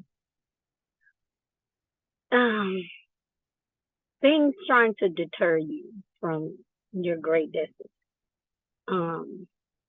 Well, I just touch like the tip of the iceberg when you can have the whole shebang. So for me, why just learn how to read tarot cards when I can go a lot further than that? I can learn how to throw bones. I can learn the Odu. I can learn, it's just a lot of things that we're able, or we are being set up to do, but we become complacent in the things that are a little bit smaller, or the first or second step. We get comfortable and we're okay with staying at the first or second step. We don't want to go to the third, fourth, or fifth. And I feel that when speaking in reference to me, I've been in a stagnant place. I have reached nowhere near where I've been told I can go. But because I'm complacent, oh yeah, a few things, I'll say was, because I was complacent. Oh, a few things. Oh, you could read the cards a little bit. Oh, you can do this spell to fix this. Not knowing that it's so much bigger than just me. I would be pushed backwards because I'm like, oh, I'm not supposed to be doing this. This was the Christian in me. Oh, Lord, I know I'm not supposed to be doing reading. Oh, I'm not supposed to see this. I'm not supposed to have this on me. I'm not supposed to do this or that or that. And I'm like, I'm wrong for leaning towards who I'm really supposed to be, or just becoming complacent in who I was at that moment. So I refuse to see past the first or second step, or see past what I had going on at the moment, because I felt like, okay, well, it's okay. It's okay. Not knowing that things get greater later. So I need to keep on trying to retain information, keep trying to learn, being open at all times, and, be a good listener, not just a great speaker, but a good listener. And learning how, again, like I was speaking at first, to apply it. In cosmetology, I talk cosmetology, so this is why I'm using this. I'm a cosmetology teacher, right? So I teach my students that there are two specific set of skills that you need. You need to know the written portion of the state board, and you need to know the application portion. You can't go to state board and just because you pass the written, they're going to pass you through the application portion. You have to be able to put both together to get a grade, basically. You have to have something put together to have an average to be able to obtain the license. Well, in my opinion, it's the same thing with life. You have to use this and that. Like he was saying, you can't just not just about what meets the eye. This is knowledgeable, speaking practicality, things of that nature. It's two things to make one. So it's like a 50-50 shot.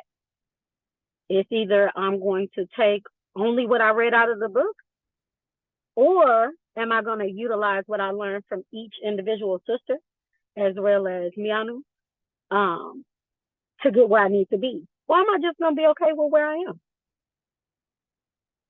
I think I'm more open to what's my next step.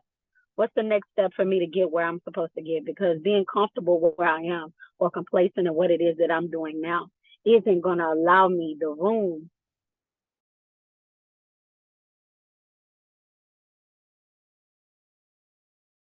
and building upon that. Alafia, Alafia.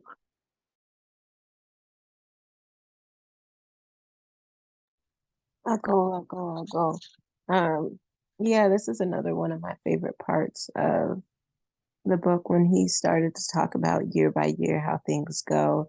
And overall, like his life was still going to be good. You know, he said, you're going to be a rich man even after your intuition stops talking to you. Like your resources will be done, but there will still be this longing. Something that I found really compelling was the way that it was going to affect Fatima. And they didn't go super deep into if that's the reason why he ultimately decided to go. But I think about sometimes we think about like we make our decisions based on ourselves and like from an ego place of how that will this like affect me, but we don't think about the other people and how it's like she'll start to feel bad or it might send her down a kind of a darker path thinking that she was the reason why that you didn't pursue your personal legend even though you know that it wasn't her fault and all those things. And I think that like the parts that he said after that were really good. I highlighted he had said, "You must understand that love never keeps a man from pursuing his personal legend. If he abandons that pursuit, it's because it wasn't true love, the love that speaks the language of the world." And I think that because the boy always was trying to learn the language of the world more, that was one of the things that made him um like reconsider. And like even I really liked that once the boy made the decision, it says, and he immediately felt peace in his heart. And I think about times in my life where I've had to make a decision that was really hard and I didn't know what the outcome would be. Like there was a time where I was fighting with a company, and it was like, are you guys going to give me the accommodations I need, or do I need to just like quit and walk away because I'm in a really bad place and like something needs to change? And the idea of like quitting your job is very scary. Like, you know, as a mother, as an adult, like you have bills, you have all these things. But I remember when I finally just made the decision because I didn't have enough energy to continue to fight with this company, like I felt peace as soon as that decision was made. And I think that that can be an indication of the decisions that we should make. Like they say when you're trying to make a decision, flip a coin. And if you say you don't care and then you can know what to pick. But if you end up getting heads and you really wanted tails, that also gave you the answer that you needed because it like showed you like that's what you really wanted. So I think it's important to just like make a decision and then see how you feel. And if you have peace, you know that you did the right thing, even if it's going to be hard, even if it's going to be sad. Like there's a certain like feeling that just comes when you know you're like on the right track. Um, and so I've definitely found that in my life. It can be very scary, but like ultimately just that decision has to be made and then like continue to step forward from that. Alafia, Alafia, Alafia. Thank you, everyone. I go. Yeah, that was such a powerful part in the story. And like all of you said, you know, knowing that he was still going to be well off, but like you could see the longing and the sadness, and it wasn't because of his wife. So what it spoke to me about in Fatima is when you're supposed to do something, like it goes back to the saying, everything in nature or the universe conspires to assist you in doing that. He had a wife who said, go. You know, I am a desert woman, and we know that our men go because they have, you know, a goal to fulfill.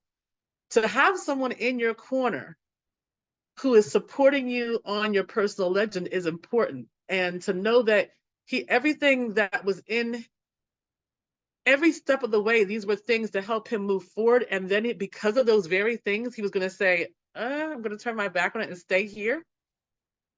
Even with him being well off, you could see how there was sadness. So sometimes we don't even realize that those sad places that we're in, even though we feel like we're doing okay, or that we're in a good place, it's because we're not moving forward, we're not following our dream. And so we don't make those connections. It's like, okay, well, why am I not feeling good? Well, I got, a shelter, I got food, I'm okay, I'm safe, but why am I still not okay? And it's because you're not really doing what you're supposed to do. And that spoke really, really heavily to me, because I've had, here in the West, you just kept on certain levels of desperation. And in that desperation, when you get a little bit of something, you feel like, okay, hey, I'm doing good now, because you got a crumb. And it's like, okay, I was hungry, so that crumb worked me out. I'm good now. So you get satisfied in your sadness. You get satisfied in the you get comfortable in your pain because you're just used to it. And you don't ever think, well, why is that? Am I not doing something? And like Akwabi was saying, it may not be comfortable, but you will have peace. It may not be easy. It may be hard to do, but I do think there's an alignment when you're doing what's right. There's a certain peace, even if it doesn't look right to anyone around you, even if you look foolish to everyone around you. Even if you're for the moment, even feeling like because of the status quo of what's around you, I'm the fool for walking down this. But there's a certain peace that comes with it. So you have to lean into that peace and walk forward, because all the things around you are not going to satisfy you in the long run. It's that satisfaction. And that was interesting for me to see, that although he had all these things, it said, you're still going to go out and look like wistfully into the desert and not be satisfied. And I was like, wow. And how many, like Aquavi was saying, how many people that affected? I mean, his omen, he was no longer able to read the omens, so he lost his job. Okay, but he still had acquired so many things, but he lost that. That's a gift that was bigger than just a job. And now he didn't have it. You have a woman who loves you, who's saying, go and be happy, and you love her, but she's not even happy anymore because she's concerned. And so you're pouring more love into her, but there's only a matter of time before that ugly head's going to rear again, because he's wistfully looking out to the desert. So it made me think that your ancestors and everything sticks by you when you do what you need to do, and you can't turn your back on that in any way.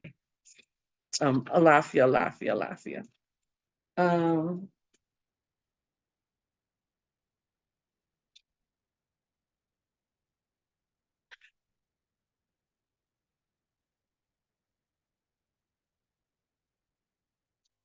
The next thing that I had written down, let me see what time we have. Okay. That really stuck out for me.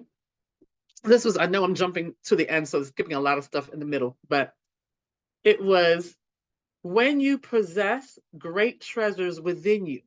And this was when he was the part of the book where they got to the I'll say the warriors, the soldiers. They came back and found them and asked them, hey, we found this elixir in this beautiful container and we found something else. What are you doing with this? And he just outright told them, drink the elixir, you live forever, do this. And they're like, he chuckled up with them. And then the boy was like, why did you do that? Like, what's wrong with you? Why would you tell them that? And then they gave him passage. And he said, when you possess great treasures within you and try to tell others of them, seldom are you believed. So I wanted your thoughts on that. And then again, personally, maybe some of your experiences of how that's looked in your own life and how it's either prevented you from moving forward when others did not believe you, or changed how you did things because of that situation. I'll go. Yeah, that's one of my favorite parts too. I think about how there's protection and truth. And so, um, when if the alchemists had tried to be deceptive or any of those things, like these are soldiers, like they're trained to be able to pick up deception and weakness and things like that. And when you're lying or trying to hide something, like there's already like a little bit of like a chink in the armor. There's already a little bit of like weakness there. And so by him just being honest, like it ended up protecting him because the other people, their perception level was somewhere else. So they didn't take him seriously at all. They, like, I'm sure if you're in a battle, like there's not a lot of laughter or like light moments. And so that moment might have really like helped them, just feel a little better, which is why they got the safe passage. But I think it's I think a little bit before that, um or maybe it's later on in the book, I don't know, but it just talks about how the alchemist like never really backs down. Like he looks people in their eye. He's very like self-assured and very confident and rooted in like his knowing and his wisdom and who he is. And I think that that is necessary when you are walking like this life. And to like hit on your question about how others' perception like affects the way that I've operated. I think it's when I haven't been sure or connected with who I am or my purpose or my mission, that I'll get thrown off, because like my intuition hits, like my first mind, those first thoughts that I have usually are right, but then I like lose connection to that knowing. And when that happens, that's when things begin to falter or I get confused or like things go wrong. But I think I've always, when I just lead with honesty, it just gets better. So I'm sorry, you guys, my brain is barely online, but I think that, yeah, I think just being honest is the best way of being able to move forward. And there's like protection in that, because even when other people don't think that something is important, it can be like there's so much value hidden in plain sight. And but it also takes the other person to be able to recognize that. And so it also helps you to be able to like match with people who are going to ultimately help you. Um, Alafia, Alafia, Alafia.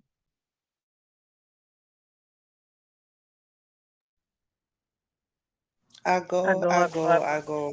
I Oh, okay. I go. Um, that passage really makes me think of what Kwabi mentioned, hiding in plain sight. I don't know why my dad keeps coming up, but maybe I need to call him. But he always like he's like the best place to hide something is in plain sight, And so when you have these treasures and these gifts and things like that, most of the time people are not going to believe you, right? If you tell somebody that you have a gift to know the future, or that you can make gold, or that you just have these amazing qualities, a lot of times people are not going to believe that that's true. And sometimes that discourages us. Sometimes that makes it to where we don't feel comfortable being who we are, because we're afraid somebody may actually believe us and reject us, right? Or we're afraid that nobody's going to believe it, right? And that really gets us down. But that's just the nature of things. When things are very valuable, extraordinary or extraordinary, that it's not believed. And so that should be looked at as a value, that should be looked at as maybe even a tactic, in order to keep what you have safe, but also make the biggest impact because you are hiding in plain sight with this valuable thing that you possess. And when you do that and you're honest, the way Kwabi said, nobody can rob you, nobody can take it away from you. You stated this is what it is, and they don't believe it, and usually they walk away. So there is protection in the truth of that aspect. Alafia, Alafia, Alafia.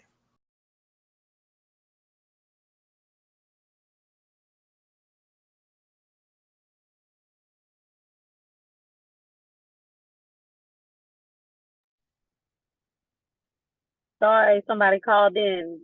Were you done? Okay. Uh-oh. Y'all can hear me, right? Oh, okay. Okay, so what I thought about instantaneously was me. I've had gifts for like a really, really long time. Even as a kid. But it took me until adulthood and I had to continuously go through some stuff.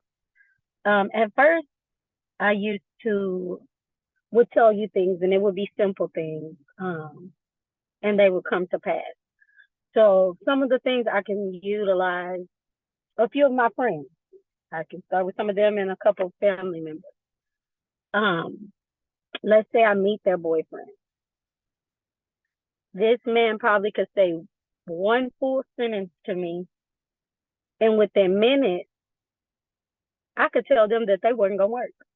I could tell them that this ain't gonna work. I can tell you that right now. I know you don't want to hear it, but there's some evil stuff behind that cute face he wearing, little stuff like that. So it started out, even as kids, with little things similar to that I would say. And because it made people look at me sideways, so I could get 2 to 3 different reactions. Either you could look at me sideways for telling you the truth. I could get a jealousy type of reaction. I could get a reaction where somebody would be like, she thinks she know everything. And sometimes that would discourage me because, if I'm giving you information 9 times out of 10, it's not to hurt you. It's not to make you feel any type of way about yourself or really necessarily that person, but it's trying to give you an idea of what's going to come to pass. You're not going to work with him. So for a while, people would get mad at me, or like I said, I would get that jealousy factor from people. And it made me shut down to where I'm like, well, I ain't telling nobody shit else. I'm telling you exactly how I would say it. Like, I'm not, let them figure it out. Let them figure it out. So as I became like that, I had someone tell me, your gifts weren't given to you just for you. And I thought about it for a minute, and almost immediately I knew exactly what she was talking about. We didn't have no conversation about it or anything. We weren't even talking about my gift. But ultimately, the ancestors sent somebody to me to let me know, no, I don't feel like that, because sometimes people gonna believe you. Sometimes people aren't, but don't take away from yourself or miss out on your own blessings because you're worried about what someone else will tell you. So I had to learn to be steadfast in what it is that I believe. So if I feel like he ain't gonna work, then he ain't gonna work. If I feel like this is hurting you to do such and such, and I tell you, it's up to you to believe me. But it took me a while to get to that point because I didn't want to offend nobody. I had where people just wasn't believing what I was telling them. Now, eventually they would come back depending on the situation, and they're like, you was right. You was right. But it took it a minute because at first, because they would become defensive. That's a lot of people. They usually become defensive when you're trying to tell them something that is for their better good. But because they can't see past the face that's telling them, they're not looking at you as one of those omens, maybe, or one of the blessings that has been sent out to him or put to the side for them, or whoever it may be they're not looking at it past that. They're looking at it, you just trying to tell me what to do. Because realistically, if you look at it and you're only scratching the surface, it only looks like I'm trying to tell you what to do. It doesn't look like, oh, she's trying to save me from heartache. Oh, she's trying to save me from somebody that's going to later on steal from me. Oh, I might be on the wrong spiritual path, and this is the reason why this is happening, or this is the reason why that is happening. And like I said, that became very hard for me to be able to then tell you once I started getting reactions like that. But it took years. Now those same friends or family members now are more receptive to what it is that I have to tell them, because they see, oh, you was right. Oh, you was right. But for me, it took me a minute to have to stand in who I am, stand in what I believe in and what it is that I'm called to do. So yeah, that's kind of how I think of it, guys. Alafia.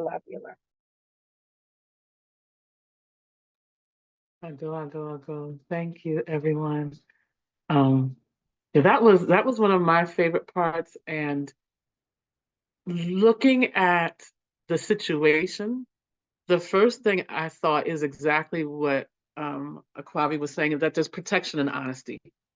You know, he was able to stand and say what he had to say honestly, which one, make sure that he's not harming himself by being a liar, being deceitful. But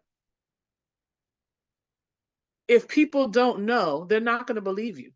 And that disbelief, because of who they are and what they can do and what they can do against you, is actually protection. It makes it so they don't take advantage of you. It makes it so they don't stop you from moving forward in your path. They aren't an obstacle because they don't even believe that you got what you got. So sometimes that's a good thing. And because the people who know or have some knowledge, they're going to believe you. And hopefully there'll be people who support you, but you can just stand in what is the truth.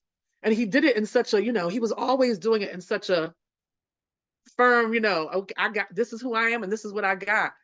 And for me, because I have been in disbelief. I mean, I had my grandparents when I was little telling me, what my gifts were, and I just didn't understand. You be careful what you say to people or what you say towards people, because what you say is going to happen, but you're going to have to, wear that if you hurt people by the things you say. But if, the things that you say come true, then you have to take on the responsibility of those words.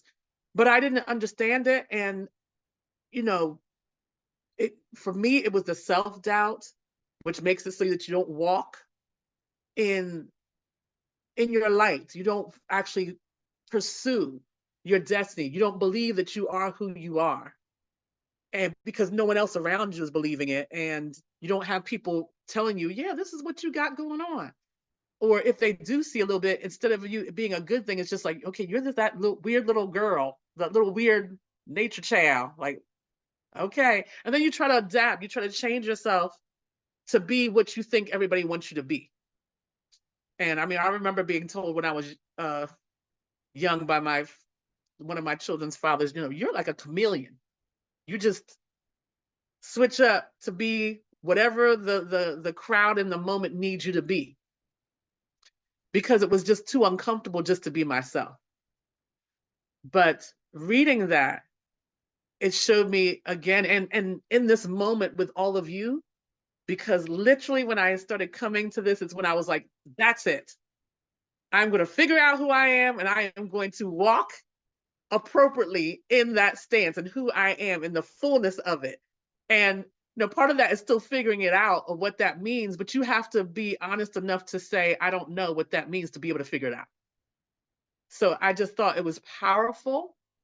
The lesson that he taught the boy, I thought it was powerful. Well, the lesson he taught us that, being truthful and being able to know who you are, stand on your gifts, don't shy away from them, is what will help you move forward in your journey of life and protect you. It gives you everything that you need. So it is 4:08. Do I to you all? I didn't know I had questions in me for this, because I didn't do the questions. I just read. So I am so grateful that I got an opportunity to lead. I'm going to turn this over to Abla Duawu again. Thank you. Alafia, alafia, alafia. Thank you, Neferisa. You did a beautiful job. This was a really good discussion, and everything happens for a reason. And this is the new year. We have a lot to think about. And what I'm going to take away from this is actually listening, learning the language of my heart. My heart scares me sometimes. So I don't be listening. I don't listen like I should. And so that passage that he says, like, your heart will never betray you if you actually build that relationship with it. It will always tell you, you know, what it wants.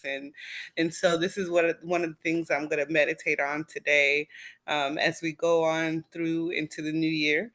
And I would just ask you, I know we're over time, but what are you ladies doing for the new year? Or what are you doing tonight for the new year? I go.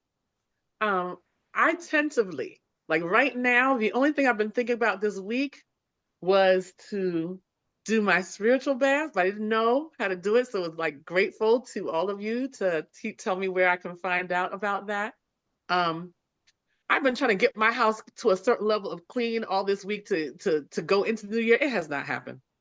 But that's okay. It did happen, not to the level I wanted it, but it's better than what it was. Um, I'm really trying to, because this is like the second new year for me. I actually normally never do anything on this new year. So I'm grateful again to all of you and the understanding that the because of the calendar that was created and because of what we live in it, it's brought energy to this, whether it has an astronomical correlation or not. There's now energy because this has been created and became. So it's even shifted my viewpoint on this New Year's Eve, because I have not celebrated this in over a decade because of initiation with the Earth Center. But now I know that there's work to do even in this transition. So I'm going to try to meditate on that more, let go of some things that maybe I haven't been as successful in this new sidereal new year of letting go, so the rest of my sidereal new year can be done well.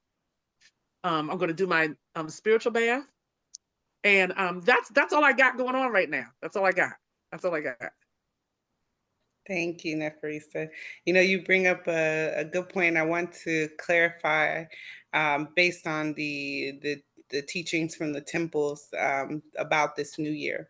So, yes, New Year, the energy, New Year, September time period is when the New Year is celebrated in traditions, or is first thought about in traditions. But what we understand is that that is when the new energies of the year, the new coming year, present themselves, right?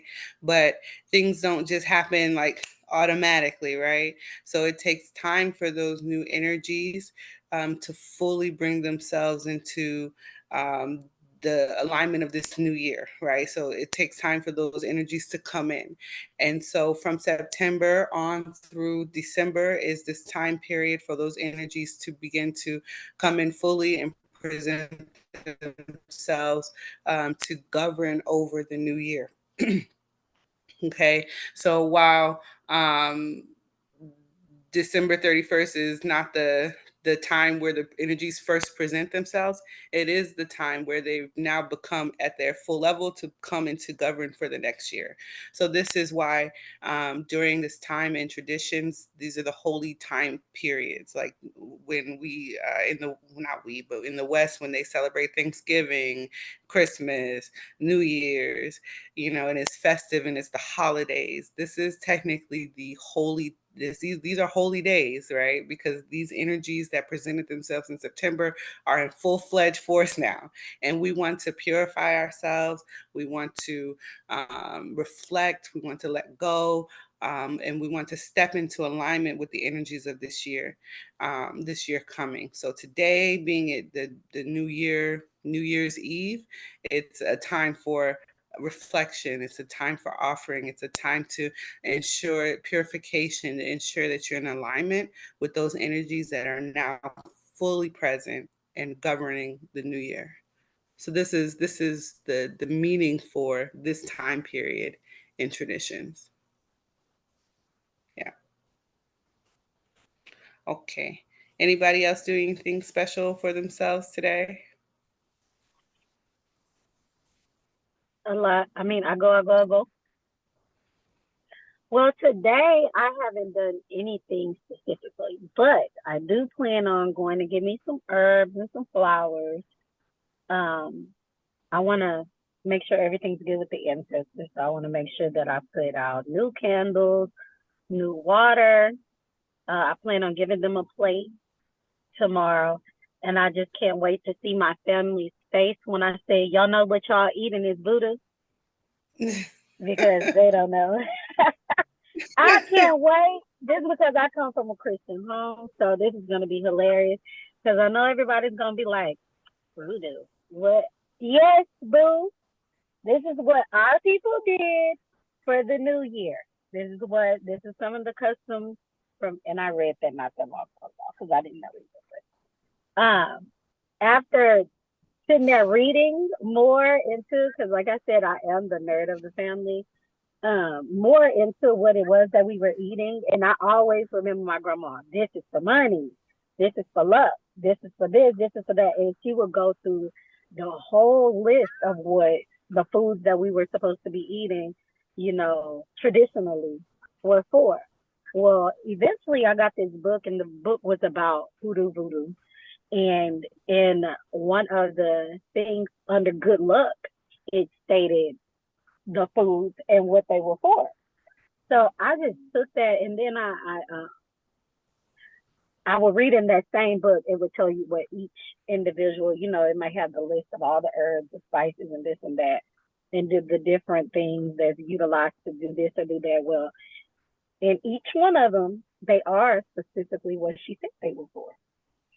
So then, I put two and two together, of course, but it actually said it in a book. So when I read it, it was kind of like my confirmation um, of what the foods we were eating were traditionally for. So I can't wait to tell them tomorrow that they've been doing Buddha, because it's just going to give me so much delight in their faces. I'm saying it. But I do. I plan on cleansing tomorrow, as well as cleansing the kids and, cleaning up, period, and trying to cleanse the house a little bit as well as myself. And yeah, that's pretty much it. Oh, cleansing protection, Yeah. putting out different protections to the family. Just basically re-upping on the things that we're supposed to stay on top of. And Lafayette. Yes, yes. We hide our traditions in plain sight. So you guys would make them black eyed peas, those greens. You gotta get it in. Okay. I'll go. I think after our discussion today, I think the main thing that I'm going to try to do today is just get some rest, and find some time to meditate and really listen to what my heart is saying, and not try to find a solution or give all the reasons why I should do something else, but just like actually listen to myself. Um, yeah, just I'm going to find the balance between that and then other responsibilities. Like while I was on the call, found out that we were adding some stuff at the restaurant. So I always prioritize a lot of external things, but today's talk, especially the camel and the horse, really made me realize like I'm definitely feeling kind of camel-y, but probably more of a horse right now because I'm recognizing the signs. Like even as because you can't see yourself a lot, and we don't have a lot of mirrors around. But like even seeing myself in the camera, I'm like, oh girl, you are pale. You look tired. You need to do something about that. So this was very helpful. Yeah.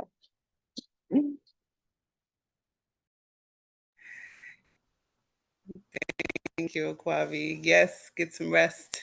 This is something that we need to incorporate in the next year, like how to build in rest into our routines because you need it. You need it. Yeah, for me, my schedule, what I plan to do is not what's going to happen, which is very telling for this new year. But usually during this time, I'm cooking a lot. I'm, cleaning, and then I'm making sure to give offerings to the ancestors to thank them for, all that has happened this year, all their guidance, and for them to usher me into the new year, giving them the energy needed there. And so I'm usually giving the food offerings to the ancestors during this time. And then again, spending time with family and meditating on going into the next year. I plan to do my spirit. I was like, I'm going to hold my spiritual bath. I'm going to do it for today, right? So I can go into the new year clean and purified, and just as a reset, a symbolic reset as well. But I'm on my moon cycle, so like I said, I'm going into the new year with the Divine Mother, and I'm just going to meditate. I'm going to rest. I'm going to, journal a little bit, and really just have express a lot of gratitude and be with my family. But so yeah, that's the plan for today. Um, okay, but I don't have anything else. I think we're all out of time. But I thank you, ladies, for the wonderful discussion. Next week we'll have. Is it Quista? You're leading next week? Next week. Okay. Okay. So we'll be ready for it, and we'll be looking forward to seeing what you have for us. Okay. If that's it, everybody have a good New Year's, Happy New Year. And I hope to see some of you engaging in the chat and getting these ladies going on what they're doing for the new year. And maybe we can give them some tips. Yes, Neferista? I have a question. Mm. Because with MTOM, we can't give food offerings after dark. They're only supposed to be done during the day. Can I give offerings at night, or should I just wait till the day?